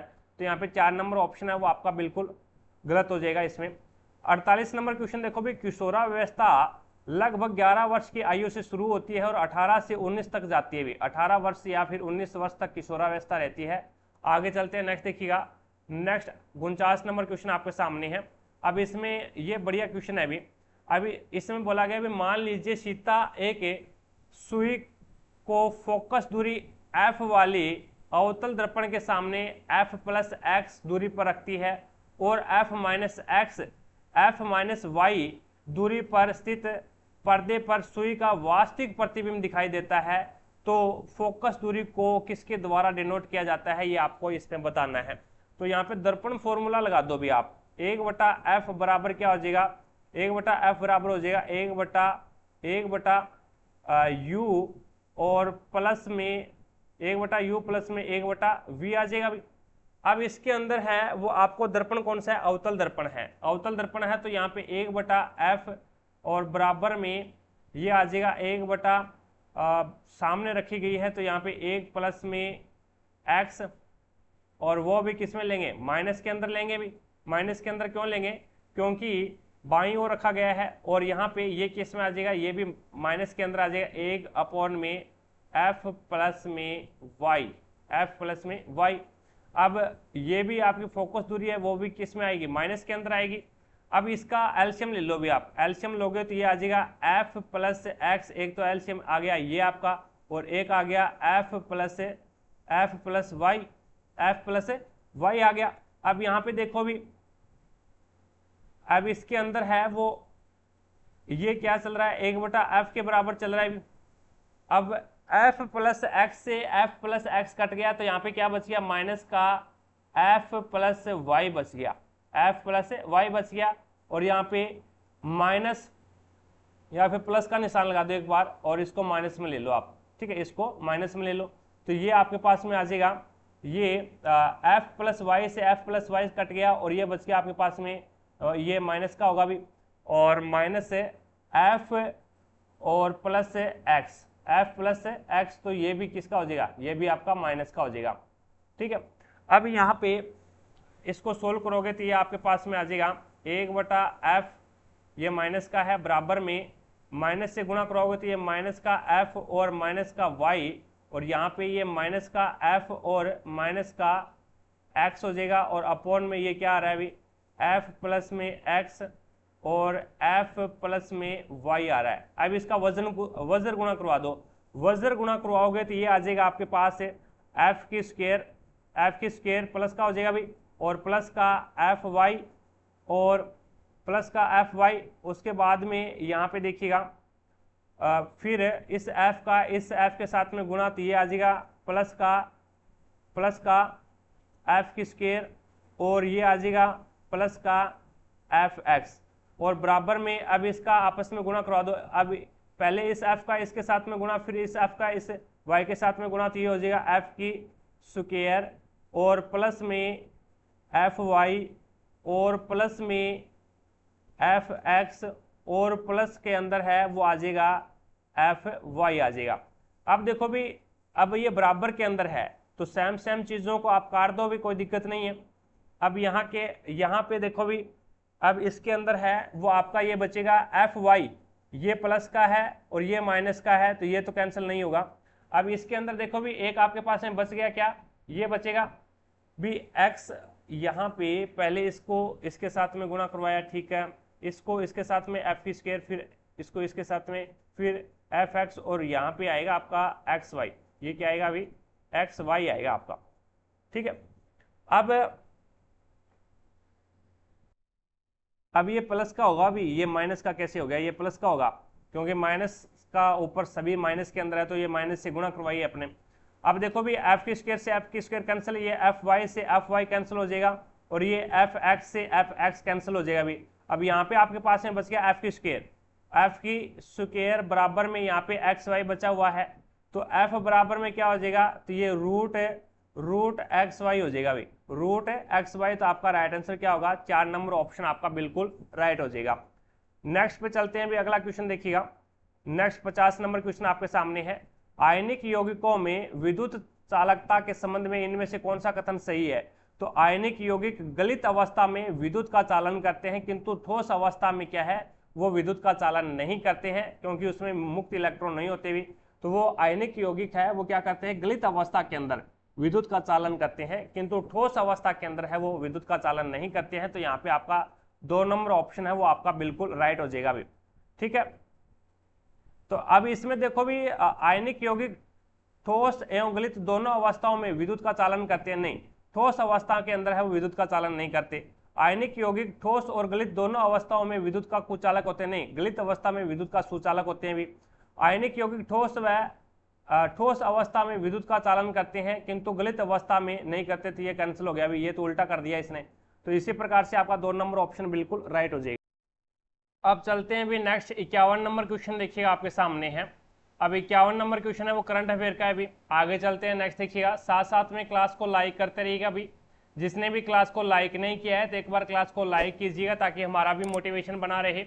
और चैनल पर अगर आप नए हैं तो चैनल को सब्सक्राइब करें, पास में लगे बेल आइकन को जरूर दबाएं ताकि अपन जैसे ही नेक्स्ट वीडियो लेके आएँ तो उसका नोटिफिकेशन सबसे पहले आपके पास पहुंचे और आप तुरंत उसका लाभ उठा सको। ज़्यादा से ज़्यादा वीडियो को शेयर करना अपने सभी दोस्तों के साथ में, जितने भी आपके पास व्हाट्सएप ग्रुप है उन सभी पे एक बार शेयर कीजिएगा ताकि सभी दोस्तों को क्लास का लाभ मिले, उन्हें भी पता लगे रेलवे ग्रुप डी में किस लेवल के क्वेश्चन आते हैं और उसे कैसे सोल्व करते हैं। ठीक है, अब देखो भी यहाँ पे 25 नंबर क्वेश्चन में अब 25 और 52 नंबर क्वेश्चन में अब 4 यानी इस प्रकार से लिख रखा है इसने 25 और यहाँ पे 4 है और 49 और इसमें ये 6 लिख रहा है। अब देखो भी अब 4 में मैंने 1 जोड़ दिया और 5 करके उसका स्क्वायर कर दिया, इसी प्रकार से 6 में मैंने 1 जोड़ दिया और 7 करके उसका स्क्वायर कर दिया। इसी प्रकार से यहाँ पे देखो भी इसी प्रकार से इसने लिखा है 9 और 2, तो यहाँ पे 2 में मैंने 1 जोड़ दिया और स्क्वायर कर दिया, तो यहाँ पे 100 को क्या लिखेगा, 100 को 9 लिखेगा भी, क्योंकि 9 के अंदर फिर 1 जोड़ना है 10 हो जाएगा और फिर 10 की स्क्वायर करना है तो यहाँ पे 100 आ जाएगा, तो 9 आ जाएगा आपका राइट आंसर। तो 1 नंबर ऑप्शन बिल्कुल राइट हो जाएगा अभी। आगे देखो 53 नंबर क्वेश्चन आपके सामने है। अब इसमें आपको पूछा गया है कि बीज की दूरी गोलीय दर्पण की वक्रता त्रिज्या कहलाती है। तो ये ध्रुव यानी ध्रुव व वक्रता केंद्र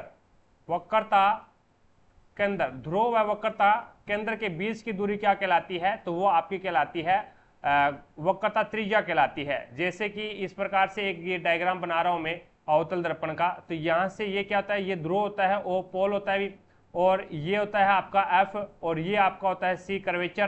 तो यहाँ पे आपका ये जो यहाँ से लेकर के और यहाँ तक की जो दूरी है वो क्या कहलाती है, वक्रता त्रिज्या कहलाती है।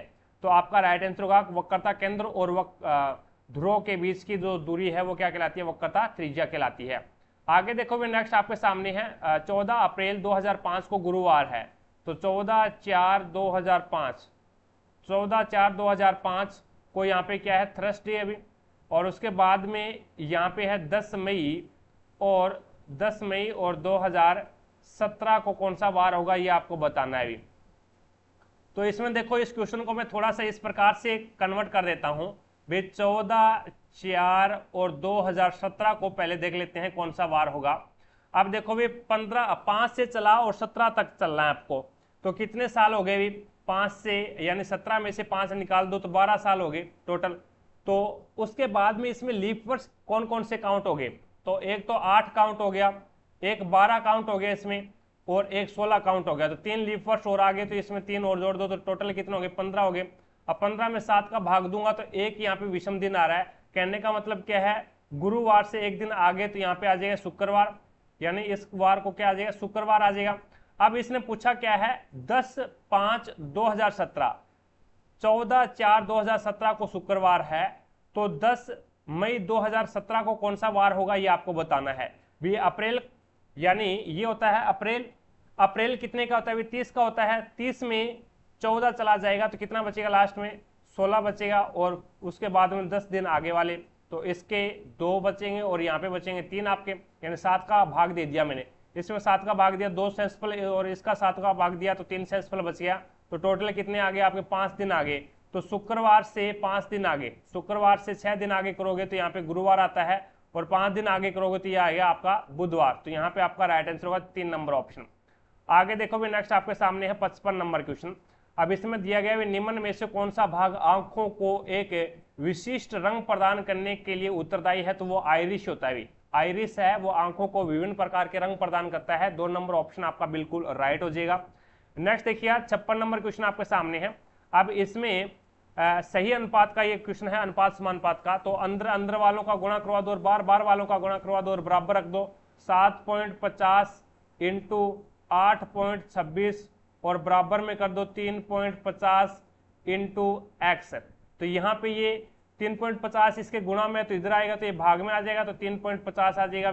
अभी यहाँ से काटो भी, अभी इसको इस पॉइंट को इस पॉइंट से उड़ा दो और यहाँ से एक जीरो से एक जीरो कैंसिल कर दो। अब इसको काट दो 5 से काटोगे तो ये हो जाएगा 15 5 75 और 5 7 35। अब इसको 7 से काटो, 7 एकम 7 और 7 एकम 7 कितना बच गया? अभी एक बच गया 12 और 7 एकम 7 बच गया कितना? और ये बच गया आपका 7 एकम 7 बच गया 5 56, 7 8 56। तो यहाँ पे आ जाएगा 1.18। तो 1.18 को आपको 15 से गुणा करना है। तो 15 8 120, 12 15 एकम 15 और 10 25 और 2 27, 2 और उसके बाद में 15 एकम 15 और 2 17। तो यहाँ पे आ जाएगा 17.70, क्योंकि 2 के बाद में पॉइंट था ये, तो 17.70 आपका 3 नंबर ऑप्शन बिल्कुल राइट हो जाएगा। भी आगे देखो भी, नेक्स्ट आपके सामने है डोडा बेटा चोटी, जिसका अर्थ है एक बड़ा पर्वत। डोडा बेटा चोटी जिसका अर्थ क्या है? एक बड़ा पर्वत है कि सबसे ऊंची पर्वत चोटी है। तो ये नीलगिरी पहाड़ियों की सबसे ऊंची चोटी है। भी नीलगिरी पहाड़ियों की सबसे ऊंची चोटी कौन सी है? तो डोडा बेटा हो जाएगी, जो कि नीलगिरी पहाड़ियों की सबसे ऊंची चोटी है और इसका अर्थ होता है एक बड़ा पर्वत। आगे देखो भी, नेक्स्ट 58 नंबर क्वेश्चन आपके सामने है। अब इसमें बोला है भी अनु, दिलीप, ईश्वर, जाह्नवी, कोमल, पल्लवी, रिया और तारा एक वर्गाकार मेज के चारों ओर मेज के केंद्र की ओर मुख करके बैठे हैं, और किंतु इसी क्रम में होना अनिवार्य नहीं है। कुछ कोनों पे बैठे हैं तो जबकि कुछ भुजाओं के मध्य में बैठे हैं। तो इस प्रकार से एक वर्गाकार मेज है। भी वर्गाकार मेज अपन बना लेते हैं। तो 1 2 3 4 5 6 और उसके बाद में यहाँ पे ये 7 हो जाएगा और ये 8 हो जाएगा। अभी अब देखो भी आगे इसने क्या बोला है। अब इसने बोला भी तारा कोमल के दाईं ओर ठीक बगल में बैठी है। तारा है वो कोमल के दाईं ओर ठीक बगल में बैठी है। तो यहाँ पे कोमल आ गया और यहाँ पे तारा आ गई। भी अब इसने बोला है ठीक बगल में और जाह्नवी के बाईं ओर ठीक बगल में बैठी है। और किसके लिए आया है? और तारा के लिए आया है। तारा है वो जाह्नवी के बाईं ओर, तो जाह्नवी यहाँ पे आ जाएगी। अब इसने बोला भी अनु रिया के बाईं ओर ठीक बगल में बैठी है। अनु है वो रिया के बाईं ओर ठीक बगल में बैठी है। दिलीप और जाह्नवी के बीच में एक व्यक्ति है। तो दिलीप और जाह्नवी के बीच में एक व्यक्ति है, तो दिलीप ये रहा और जाह्नवी ये रही, और केवल एक व्यक्ति बैठा है। ठीक है, ईश्वर किसी एक भुजा के मध्य में बैठा है। तो ईश्वर यहाँ पे आ जाएगा। अभी मध्य में बैठा है तो, और उसके बाईं ओर ठीक बगल में रिया बैठी है। तो बाईं ओर ठीक बगल में रिया बैठी है, तो रिया यहाँ पे आएगी। अब रिया यहाँ पे आएगी तो इसका मतलब क्या हो गया? और इसने यहाँ पे देखो भी अनु और रिया, अनु और रिया ठीक बगल में बैठी है। यहाँ पे देखो भी ये रहा अनु और रिया है। अनु रिया के बाईं ओर ठीक बगल में बैठी है। तो इसका मतलब ये हो गया भी इसकी एक सीट है वो चेंज कर दो, इन सभी की एक एक सीट है वो चेंज कर दो आप। तो यहाँ पे कोमल को कहाँ पे लेके आ जाओ? कोमल को यहाँ पे लेके आ जाओ। तो आपकी यहाँ पे पहले वाले पे चलो। कोमल आपकी जो तारा है वो कोमल के दाईं ओर है। भी तारा कोमल के दाईं ओर, तारा यहाँ पे आ जाएगी, और आपकी जो जाह्नवी है वो यहाँ पे आ जाएगी। भी और उसके बाद में आपका जो दिलीप है वो यहाँ पे आ जाएगा। दिलीप और जाह्नवी के बीच में एक व्यक्ति बैठा है। अब यहाँ पे इसने बोला है भी रिया है, यानी दिलीप और जाह्नवी के बीच में एक व्यक्ति है। ठीक है, और ईश्वर किसी भुजा के मध्य में बैठा है, और उसके बाईं ओर ठीक बगल में रिया बैठी है। और इसने यहाँ पे अनु है वो रिया के बाईं ओर ठीक बगल में बैठी है, तो अनु यहाँ पे आ जाएगी। अब बच गया एक व्यक्ति, और वो कौन सा बच्चा है? पल्लवी बची है, तो पल्लवी यहाँ पे आ जाएगी। अब इसने पूछा है पल्लवी के दाईं ओर ठीक बगल में कौन बैठा है? तो पल्लवी ये रही, और उसके दाईं ओर ठीक बगल में यहाँ पे दिलीप बैठा है। तो आपका राइट आंसर क्या हो गया? 2 नंबर ऑप्शन। आगे देखो भी, नेक्स्ट 60 नंबर क्वेश्चन आपके सामने है। अब इसने बोला है BOY, BOY को क्या लिख रहा है? ये ACNPX और Z लिख रहा है। तो B के साइड में कौन कौन आता है? B से पहले A आता है और B के बाद में C आता है, तो उसने ये लिख दिया AC। O से पहले N आता है और O के बाद में P आता है, तो ये NP लिख दिया। Y के पहले X आता है और Y के बाद में Z आता है, तो ये लिख दिया। अब यहाँ पे JOY को क्या लिखेगा? JOY को क्या लिखेगा? तो J है वो किस किस के बीच में आता है? तो I और K के बीच में आता है। और उसके बाद में ओ है वो किस किस के बीच में आता है, तो ओ है वो एन और पी के बीच में आता है भी, और आपका जो पी वाई है ये एक्स और जेड के बीच में आता है। तो आपका यहाँ पे राइट आंसर क्या हो जाएगा, 2 नंबर ऑप्शन बिल्कुल राइट हो जाएगा। आगे देखो भी नेक्स्ट 60 नंबर क्वेश्चन आपके सामने है। कार्बन सिलिकॉन की तुलना में, कार्बन है वो सिलिकॉन की तुलना में अधिक श्रृंखलन प्रवृत्ति प्रदर्शित करता है, क्यों भी? कार्बन है वो सिलिकॉन की तुलना में अधिक श्रृंखलन प्रवृत्ति प्रदर्शित करता है, ऐसा क्यों? तो सिलिकॉन की तुलना में कार्बन के छोटे आकार के कारण कार्बन कार्बन बंध है वो सिलिकॉन सिलिकॉन बंध से प्रबल होते हैं। तो कहने का मतलब ये है भी कार्बन है वो सिलिकॉन से भी छोटा है भी, कार्बन का जो आकार है वो सिलिकॉन से भी छोटा है, तो श्रृंखलन का जो गुण पाया जाता है वो सिलिकॉन के अंदर भी पाया जाता है, लेकिन कार्बन का छोटा आकार होने के कारण कार्बन कार्बन बंध है वो सिलिकॉन सिलिकॉन बंध से क्या होते हैं, प्रबल होते हैं, मजबूत होते हैं। तो यहाँ पे आपका राइट आंसर क्या होगा, 3 नंबर ऑप्शन है वो आपका बिल्कुल राइट हो जाएगा। अब इसमें अगला क्वेश्चन देखो भाई, 61 नंबर क्वेश्चन आपके सामने है। अब इसमें दिया गया है निम्न में से वह बड़ी संख्या ज्ञात, निम्न में से वह बड़ी से बड़ी संख्या कौन सी है जिससे 50, 58 और 69 को भाग देने पर क्रमशः शेषफल है वो 1, 2 और 6 प्राप्त होते हैं। तो यहाँ पे देखो भी 50 में से 1 में माइनस कर दूंगा तो 49 बचेगा मेरे पास में, और फिर 58 में से 2 माइनस करूंगा तो 56 बचेगा, और 69 में से 6 माइनस करूंगा तो ये 63 बचेगा।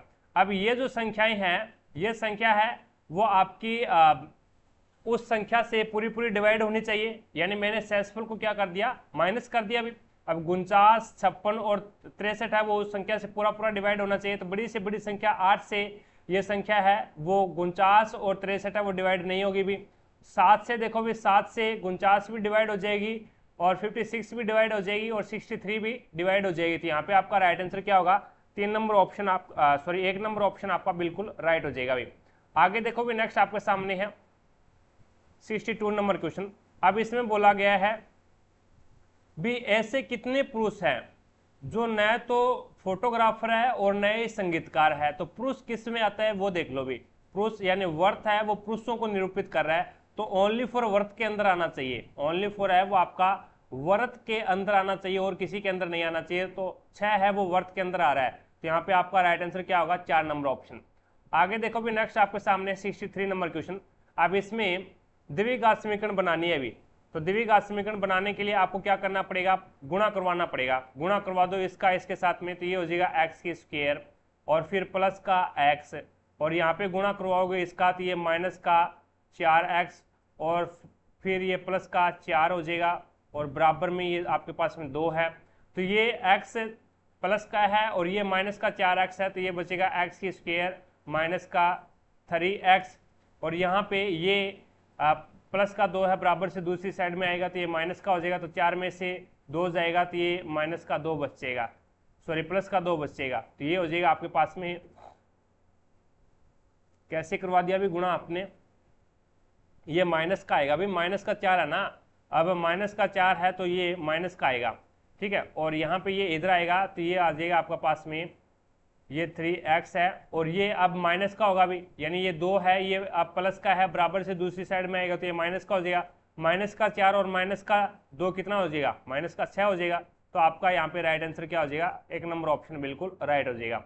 आगे देखो भी नेक्स्ट आपके सामने है 64 नंबर क्वेश्चन देखिएगा, मुद्रा का प्राथमिक कार्य क्या है।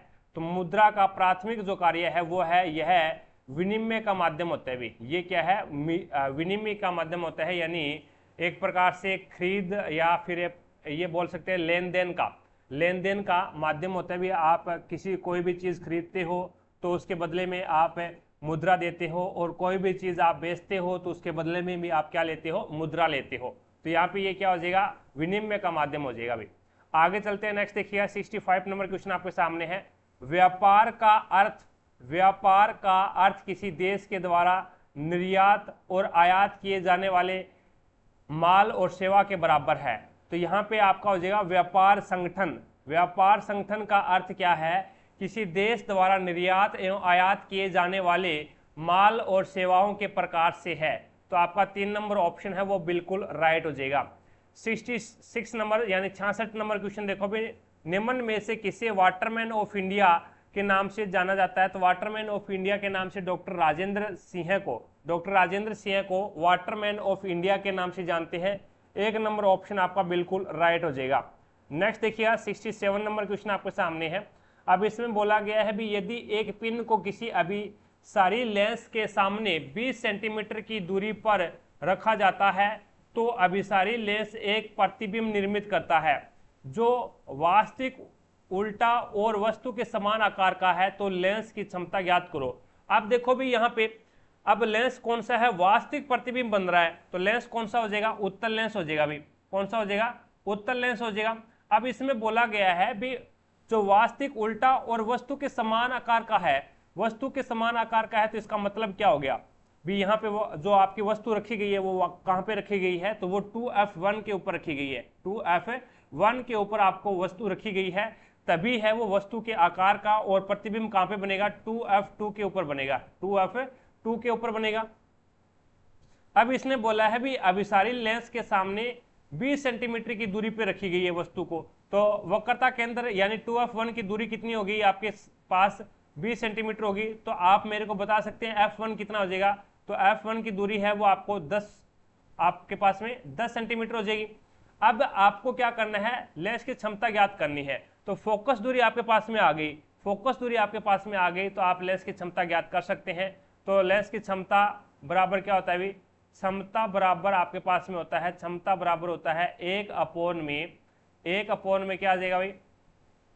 क्षमता बराबर होता है 100 कर दो भी। सेंटीमीटर में ज्ञात करना है ना आपको। सेंटीमीटर में ये आपके पास में सेंटीमीटर है, सेंटीमीटर है तो 100 आएगा ऊपर, 100 अपोन में F आ जाएगा। या फिर मीटर में होता ना, तो मीटर में होता तो क्षमता बराबर क्या होता? मीटर में होता तो क्षमता बराबर होता 1 अपोन में F। ये आपका मीटर के अंदर है और ये आप सेंटीमीटर के अंदर ज्ञात करने के लिए है। तो F आपके पास में कितना? 10 है, तो इसके नीचे 10 लगा दो भी, तो 0 से 0 कैंसिल हो जाएगा। तो यहाँ पे क्या आ जाएगा? 10 डायप्टर आ जाएगा। क्षमता अपन किससे मापते हैं? तो क्षमता है वो डायप्टर से मापा जाता है, तो 10 डायप्टर हो जाएगा।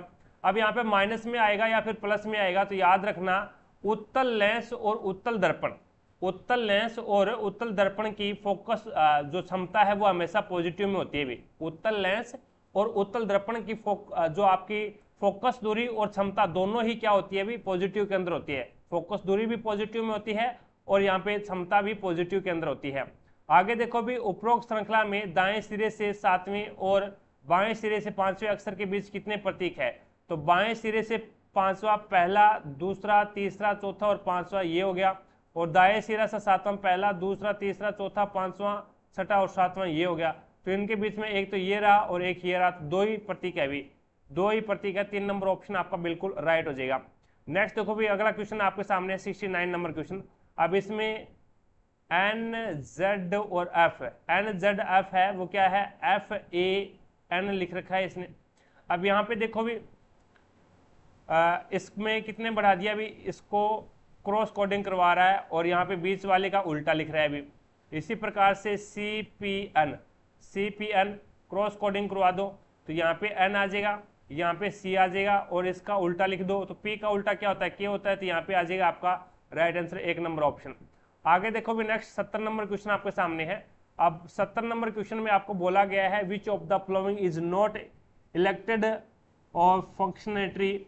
अब इसमें आपको बताना है भी निम्नलिखित में से कौन सा निर्वाचित पदाधिकारी नहीं है, ये आपको बताना है। तो निर्वाचित पदाधिकारी है वो एग्जीक्यूटिव ऑफिसर यानी कार्यकारी अधिकारी नगर निगम बोर्ड, कार्यकारी अधिकारी नगर निगम बोर्ड है। ये क्या है? निर्वाचित पदाधिकारी नहीं होता भी, ये आपका निर्वाचित पदाधिकारी नहीं होता। तो यहाँ पे 4 नंबर ऑप्शन है वो आपका राइट आंसर होगा, कार्यकारी अधिकारी नगर निगम बोर्ड, ये निर्वाचित पदाधिकारी नहीं होता है। 71 नंबर क्वेश्चन देखो भी आपके सामने है। 15 और 1 16, 15 को 1 से गुणा कर दिया, 16 को 2 से गुणा करवा दिया, और यहाँ पे 15 यहाँ पे देखो पहले 1 जोड़ दिया भी, पहले +1 किया, फिर 2 से गुणा कर दिया, फिर 3 जोड़ दिया, और फिर 4 से गुणा कर दिया, और फिर 5 जोड़ेगा, 5 जोड़ेगा तो 140 में 5 जोड़ेगा तो 145 हो जाएगा। तो यहाँ पे 3 नंबर ऑप्शन आपका बिल्कुल राइट हो जाएगा। पहले 1 जोड़ा, फिर 2 से गुणा करवा दिया, फिर 3 जोड़ दिया, फिर 4 से गुणा करवा दिया, फिर 5 से जोड़ेगा तो 145 आ जाएगा भी। संगम साहित्य की रचना किस शास्त्रीय भाषा में हुई है, ये आपको बताना है। तो यहाँ पे तमिल भाषा में हुई है भी। संगम साहित्य की जो रचना हुई है वो कौन सी भाषा के अंदर हुई है, तो तमिल भाषा के अंतर्गत हुई है। और तमिल भाषा को शास्त्रीय भाषा का दर्जा है वो 2004 के अंतर्गत दिया गया है। 2004 के अंतर्गत है वो शास्त्रीय भाषा का दर्जा दिया गया है।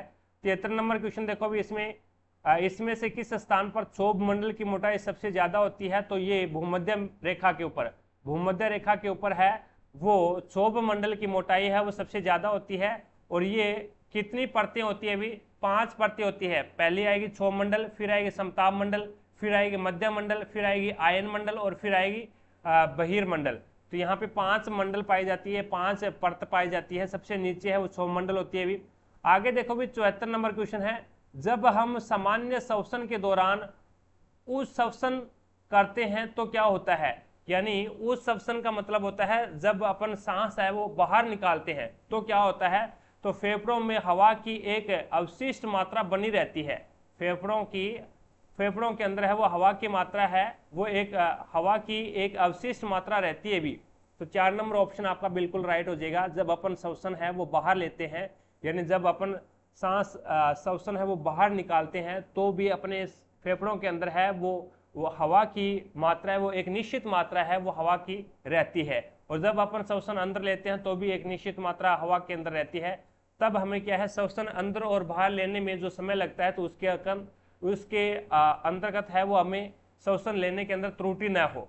तो इसीलिए जब अपन श्वसन बाहर छोड़ते हैं तो अपने शरीर के अंदर है वो फेफड़ों के अंदर है वो हवा की विशिष्ट मात्रा रहती है। आगे देखो भी नेक्स्ट 75 नंबर क्वेश्चन आपके सामने है। ये आपका द्विघात समीकरण है और इसके अंदर मूल किस प्रकार के मूल है भी ये आपको बताने हैं। तो यहाँ पे बी स्क्वायर माइनस 4ac का मान यहाँ पे लगा दो भी। तो बी स्क्वायर का मान कितना है, तो ये होता है बी स्क्वायर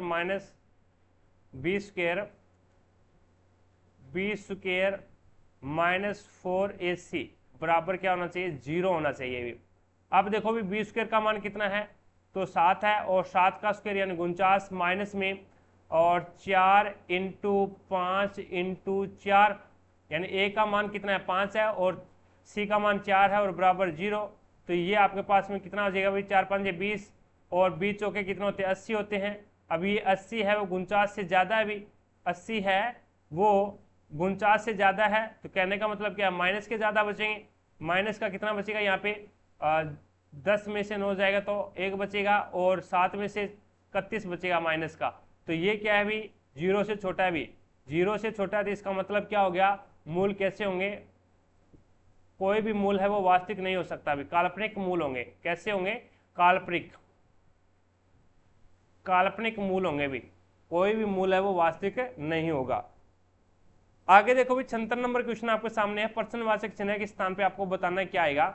तो इसमें देखिएगा m है, m से 4 बढ़ा दिया, 13 और 4 17, 17 और 4 21, 21 और 4 25 और 25 और 4 कितने हो जाएंगे, 1 बढ़ा दिया 26 और 26 में 3 जोड़ दो तो सी आ जाएगा।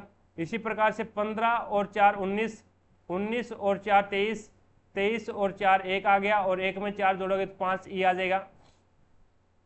उसके बाद में आगे यहाँ पे क्या आ रहा है, 4 आ रहा है, 14 आ रहा है, 14 और 4 18, 18 और 4 22, 22 और 4 26, 26 और 4 कितने हो जाएंगे भी, डी आ जाएगा। और उसके बाद में 4 और 2 10, 10 और 6 यानी 4 पहले 2 जोड़ा 10, 10 में फिर 6 जोड़ दिया 16 और फिर 22, फिर क्या जोड़ दिया अभी 22 यानी कितना जोड़ रहा है अभी, 4 में 2 जोड़ा 10 हो गया और फिर 10 के अंदर 6 जोड़ दिया 16 हो गया और फिर 16 के अंदर है 6 जोड़ दिया 22 हो गया। सभी के अंदर है वो 6 जोड़ रहा है अभी, 4 और 6 10, 10 और 6 16, 16 और 6 22, 22 और 6 28। तो यहाँ पे आ जाएगा 28। तो आपका राइट आंसर होगा 4 नंबर ऑप्शन। आगे देखो भी नेक्स्ट आपके सामने 77 नंबर क्वेश्चन आपके सामने है, बुस्सु जीवा महोत्सव किस राज्य में मनाया जाता है, तो ये नागालैंड के अंदर मनाया जाता है भी। बुस्सु जीवा महोत्सव है ये नागालैंड के अंदर बनाया जाता है। 4 नंबर ऑप्शन आपका बिल्कुल राइट हो जाएगा भी। तो जिसने भी क्लास को लाइक नहीं किया है तो एक बार क्लास को लाइक जरूर कीजिएगा ताकि हमारा भी मोटिवेशन बना रहे भी। क्लास को लाइक कर दीजिएगा, क्लास अच्छी लग रही है तो आपको, ठीक है। और चैनल पर नए हैं तो चैनल को सब्सक्राइब करें, पास में लगे बेल आइकन को जरूर दबाएं ताकि अपन जैसे ही नेक्स्ट वीडियो लेके आएँ तो उसका नोटिफिकेशन सबसे पहले आपके पास पहुंचे और आप तुरंत उसका लाभ उठा सको। ज़्यादा से ज़्यादा वीडियो को लाइक करें, शेयर करें अपने सभी दोस्तों के साथ में, ताकि सभी दोस्तों को पता लगे भी रेलवे ग्रुप डी में किस लेवल के क्वेश्चन आते हैं और उसे कैसे सोल्व करते हैं भी। ठीक है, तो लाइक शेयर और सब्सक्राइब कीजिएगा भी।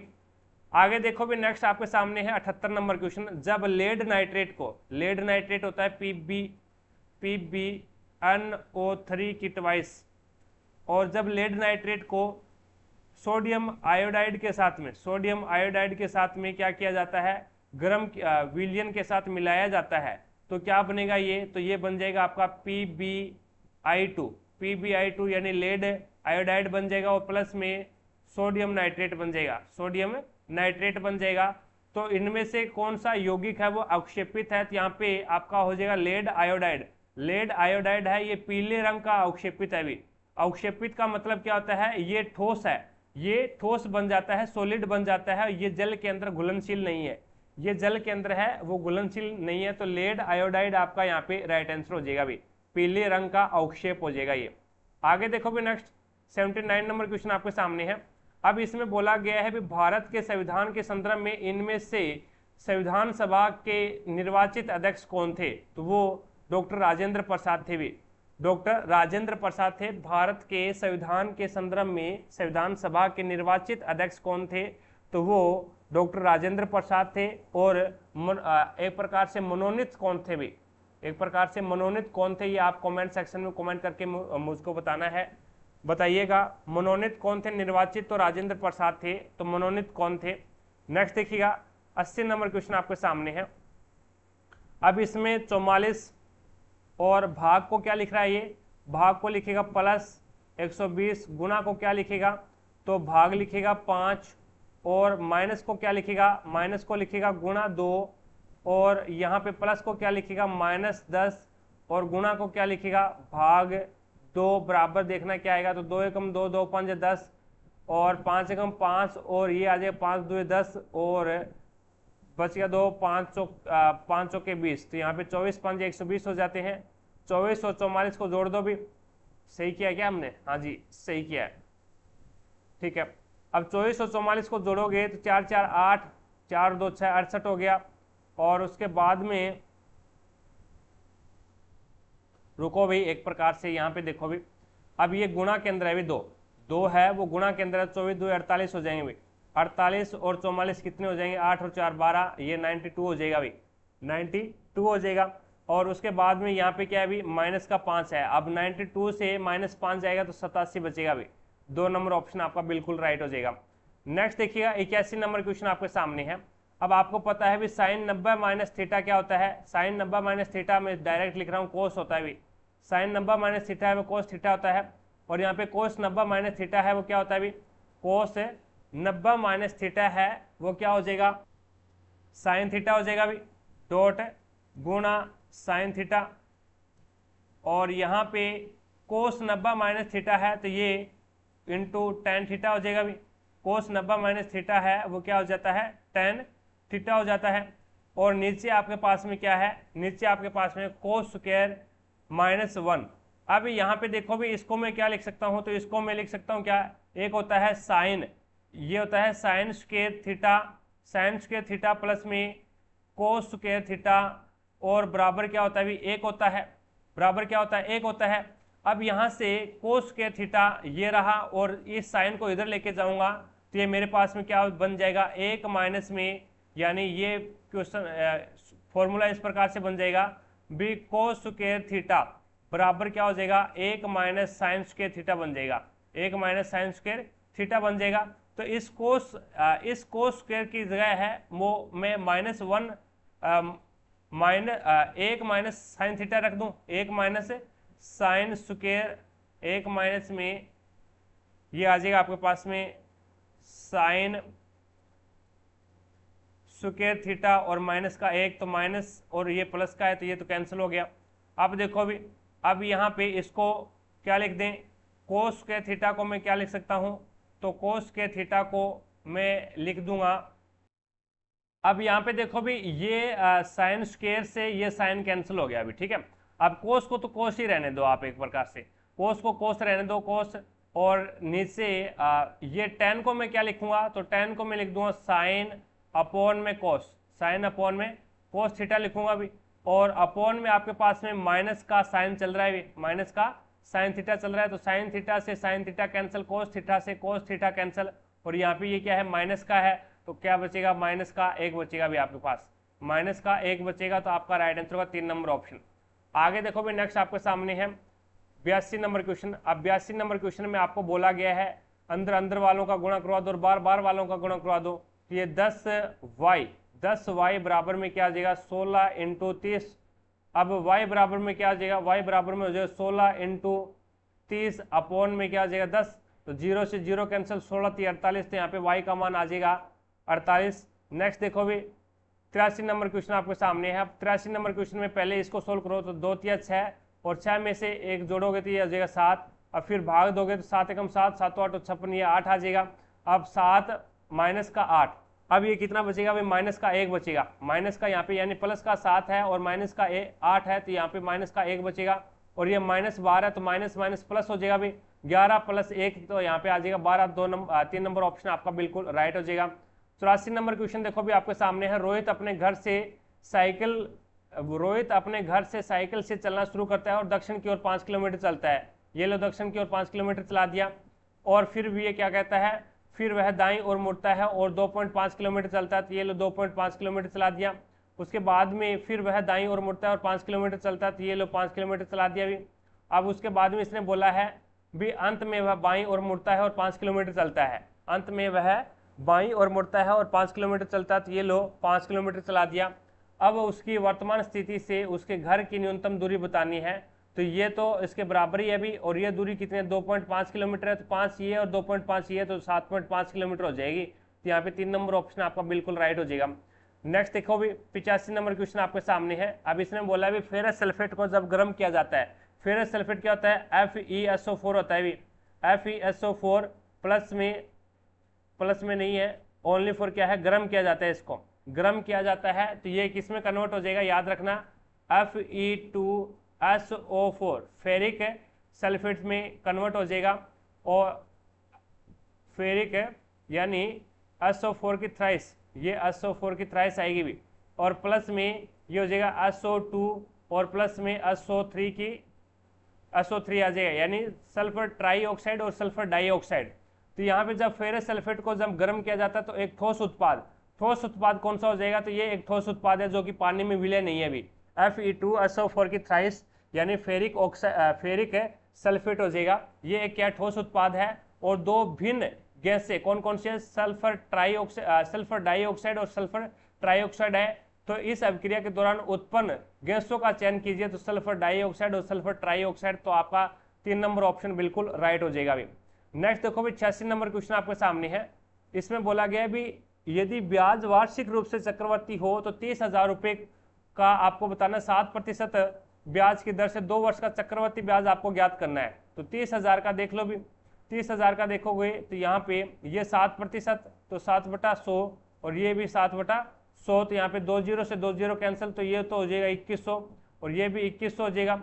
अब ब्याज के ऊपर भी ब्याज लगता है भी चक्रवर्ती ब्याज में, तो कितना लगेगा 7/100 ही लगेगा, तो 2 0 से 2 0 कैंसिल हो जाएगा, और 21 आते कितने होते हैं भी 147 होते हैं, तो टोटल जोड़ लो भी। इसने क्या पूछा है चक्रवर्ती ब्याज पूछा, तो 21 और 2100 कितने होते हैं 4200 होते हैं, और 4200 के अंदर 147 जोड़ोगे तो ये हो जाएगा 4347 हो जाएगा भी, 4347, तो आपका राइट आंसर क्या हो जाएगा 3 नंबर ऑप्शन बिल्कुल राइट हो जाएगा।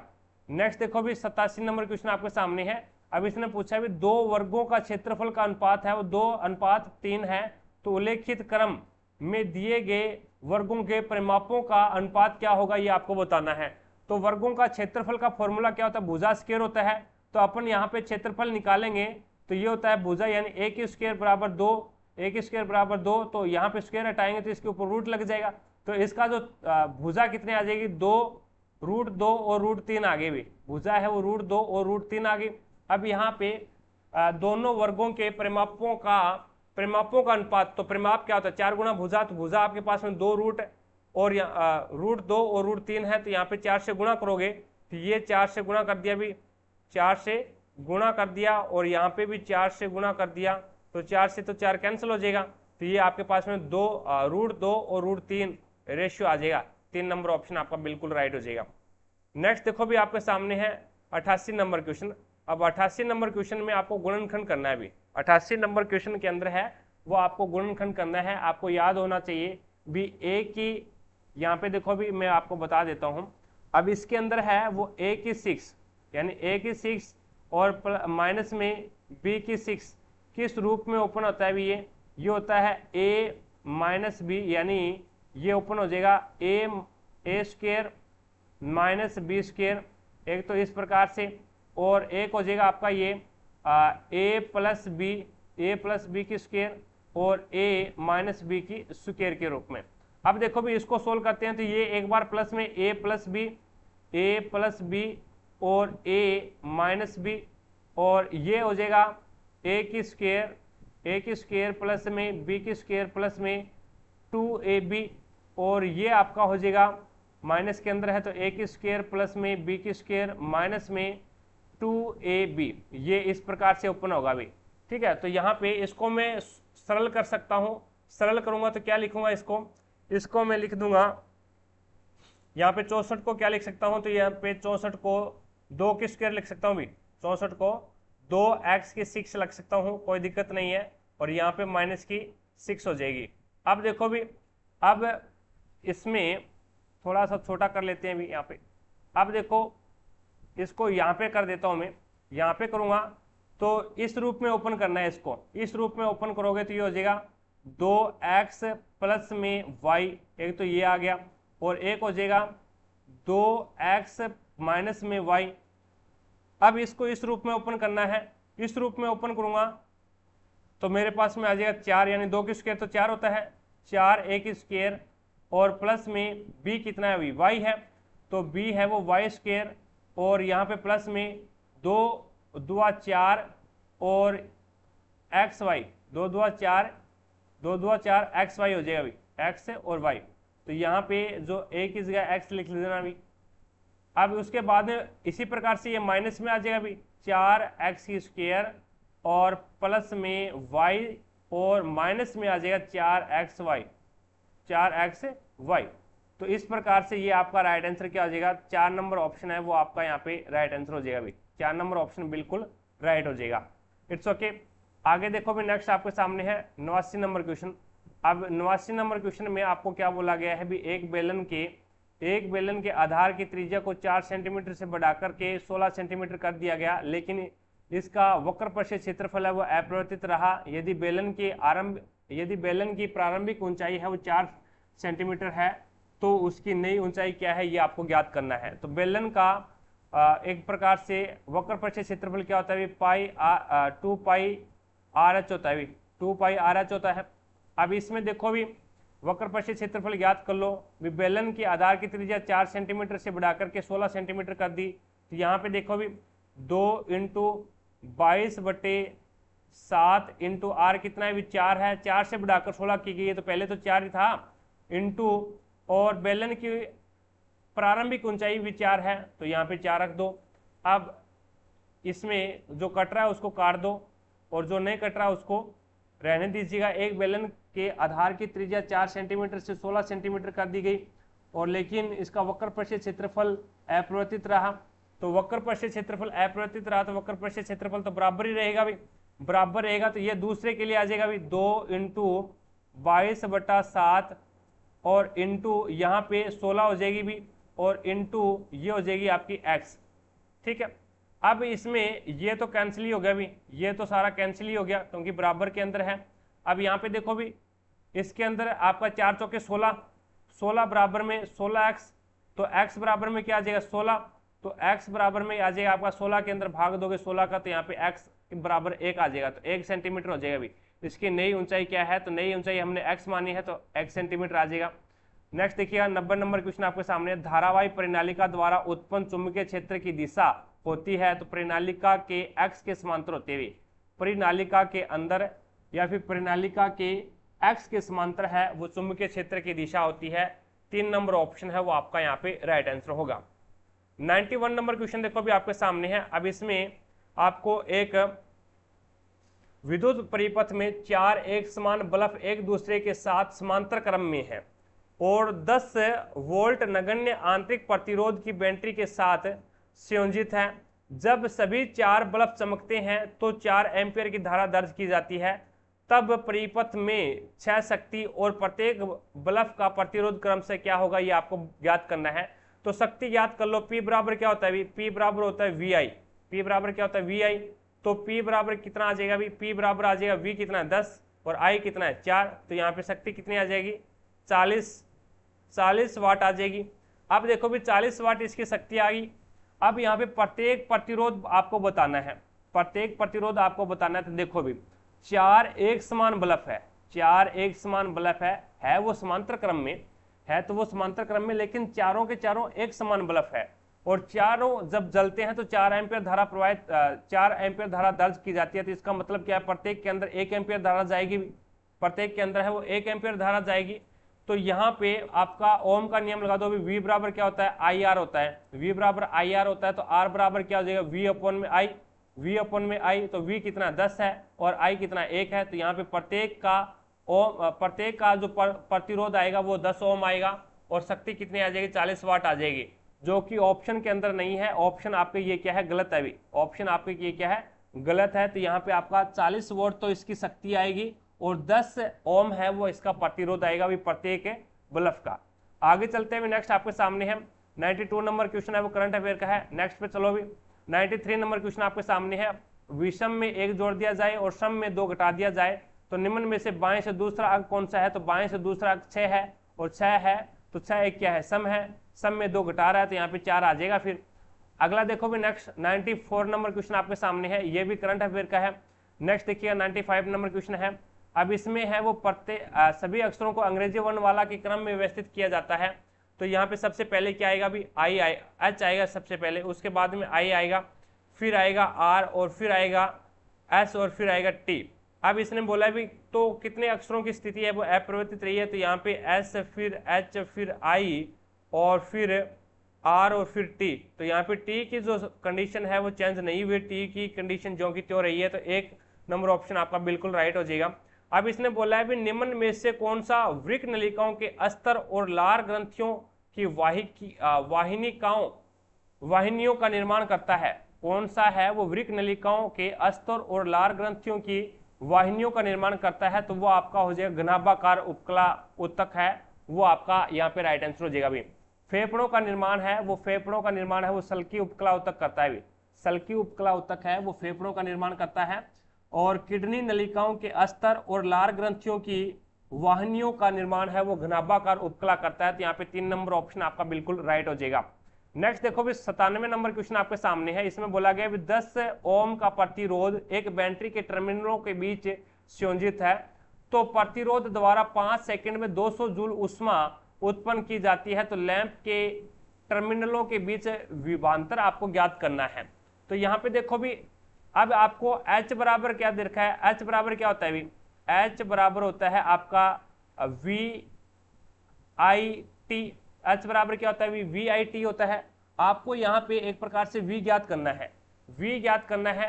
तो यहाँ पे हो जाएगा VIT होता है और V बराबर क्या हो जाएगा? V बराबर हो जाएगा H और अपॉन में क्या आ जाएगा? I और इंटू T हो जाएगा। यानी ये गुणा के अंदर है तो ये भाग में चला जाएगा, I इंटू T हो जाएगा। अब यहाँ पे H कितना है? 200 है, 200 जूल। और यहाँ पे T कितना है? 5 सेकंड है और यहाँ पे 10 ओम है भी। अब 0 से तो 0 कैंसिल कर दो, 5 से कम 5 और 5 चौके 20, 5 से कम 5 और 5 चौके 20। तो यहाँ पे पूछा क्या था भी?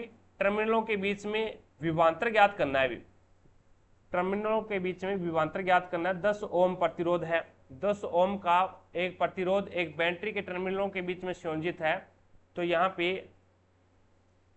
अब देखो भी यहाँ पे हमने क्या कर दिया भी, यहाँ पे हमने आई हमारे पास तो है ही नहीं, आई हमारे पास है नहीं तो ये फॉर्मूला थोड़ी ना लगेगा, फिर ये फॉर्मूला लगेगा ही नहीं भाई, ये फॉर्मूला तो हमारे पास में लगेगा ही नहीं। हम अभी भी नींद के अंदर सो रहे हैं अभी। देखो भाई, अब देखो भाई ये H बराबर क्या होता है? We square. H बराबर होता है आपका वी स्क्वायर अपॉन में R और इंटू होता है T। अब यहाँ पे आपको ज्ञात करना है वी स्क्वायर, यानी वी ज्ञात करना है। तो यहाँ पे देखो भाई वी स्क्वायर बराबर क्या हो जाएगा, वी स्क्वायर बराबर हो जाएगा एच आर और यहाँ पे आ जाएगा टी, ये फॉर्मूला बन जाएगा अब। यानी ये जो भाग में था ये गुणा में चला गया और ये गुणा में था ये भाग में हो जाएगा। तो यहाँ पे एच कितना है 200, आर कितना है 10 और यहाँ पे टी कितना है 5 है। तो इसको काट दो, 5 एकम 5 और 5 के 20, तो यहाँ पे 4 यानी 400। वी स्क्वायर बराबर कितना आ गया, वी स्क्वायर बराबर 400 आ गया। तो वी बराबर कितना आ जाएगा, तो यहाँ पे रूट लग जाएगा, तो वी बराबर आ जाएगा 20। वी बराबर कितना आ जाएगा, 20 आ जाएगा। तो एक नंबर ऑप्शन बिल्कुल राइट हो जाएगा। आगे देखो भी नेक्स्ट आपके सामने है 98 नंबर क्वेश्चन। अब इसमें बोला गया पल्लवी उत्तर की ओर चलना शुरू करती है, ले लो उत्तर की ओर चला दिया। कुछ दूरी तय करने के बाद वह क्या है, दाईं ओर मुड़ती है, दाईं ओर मुड़ती है, ये लो दाईं ओर मोड़ दिया कुछ दूरी तय करने के बाद में। फिर वह एक बार फिर दाईं ओर मुड़ती है, एक बार फिर दाईं ओर मुड़ती है और कुछ दूरी तय करने के बाद वह फिर क्या है, दाईं ओर मुड़ती है, फिर दाईं ओर मुड़ती है, तो ये लो दाईं ओर मोड़ दिया। अब उसका मुख किस दिशा में है, तो पश्चिम दिशा में है, तो यहाँ पे आपका राइट आंसर होगा 3 नंबर ऑप्शन। नेक्स्ट देखिएगा 99 नंबर क्वेश्चन देखिएगा।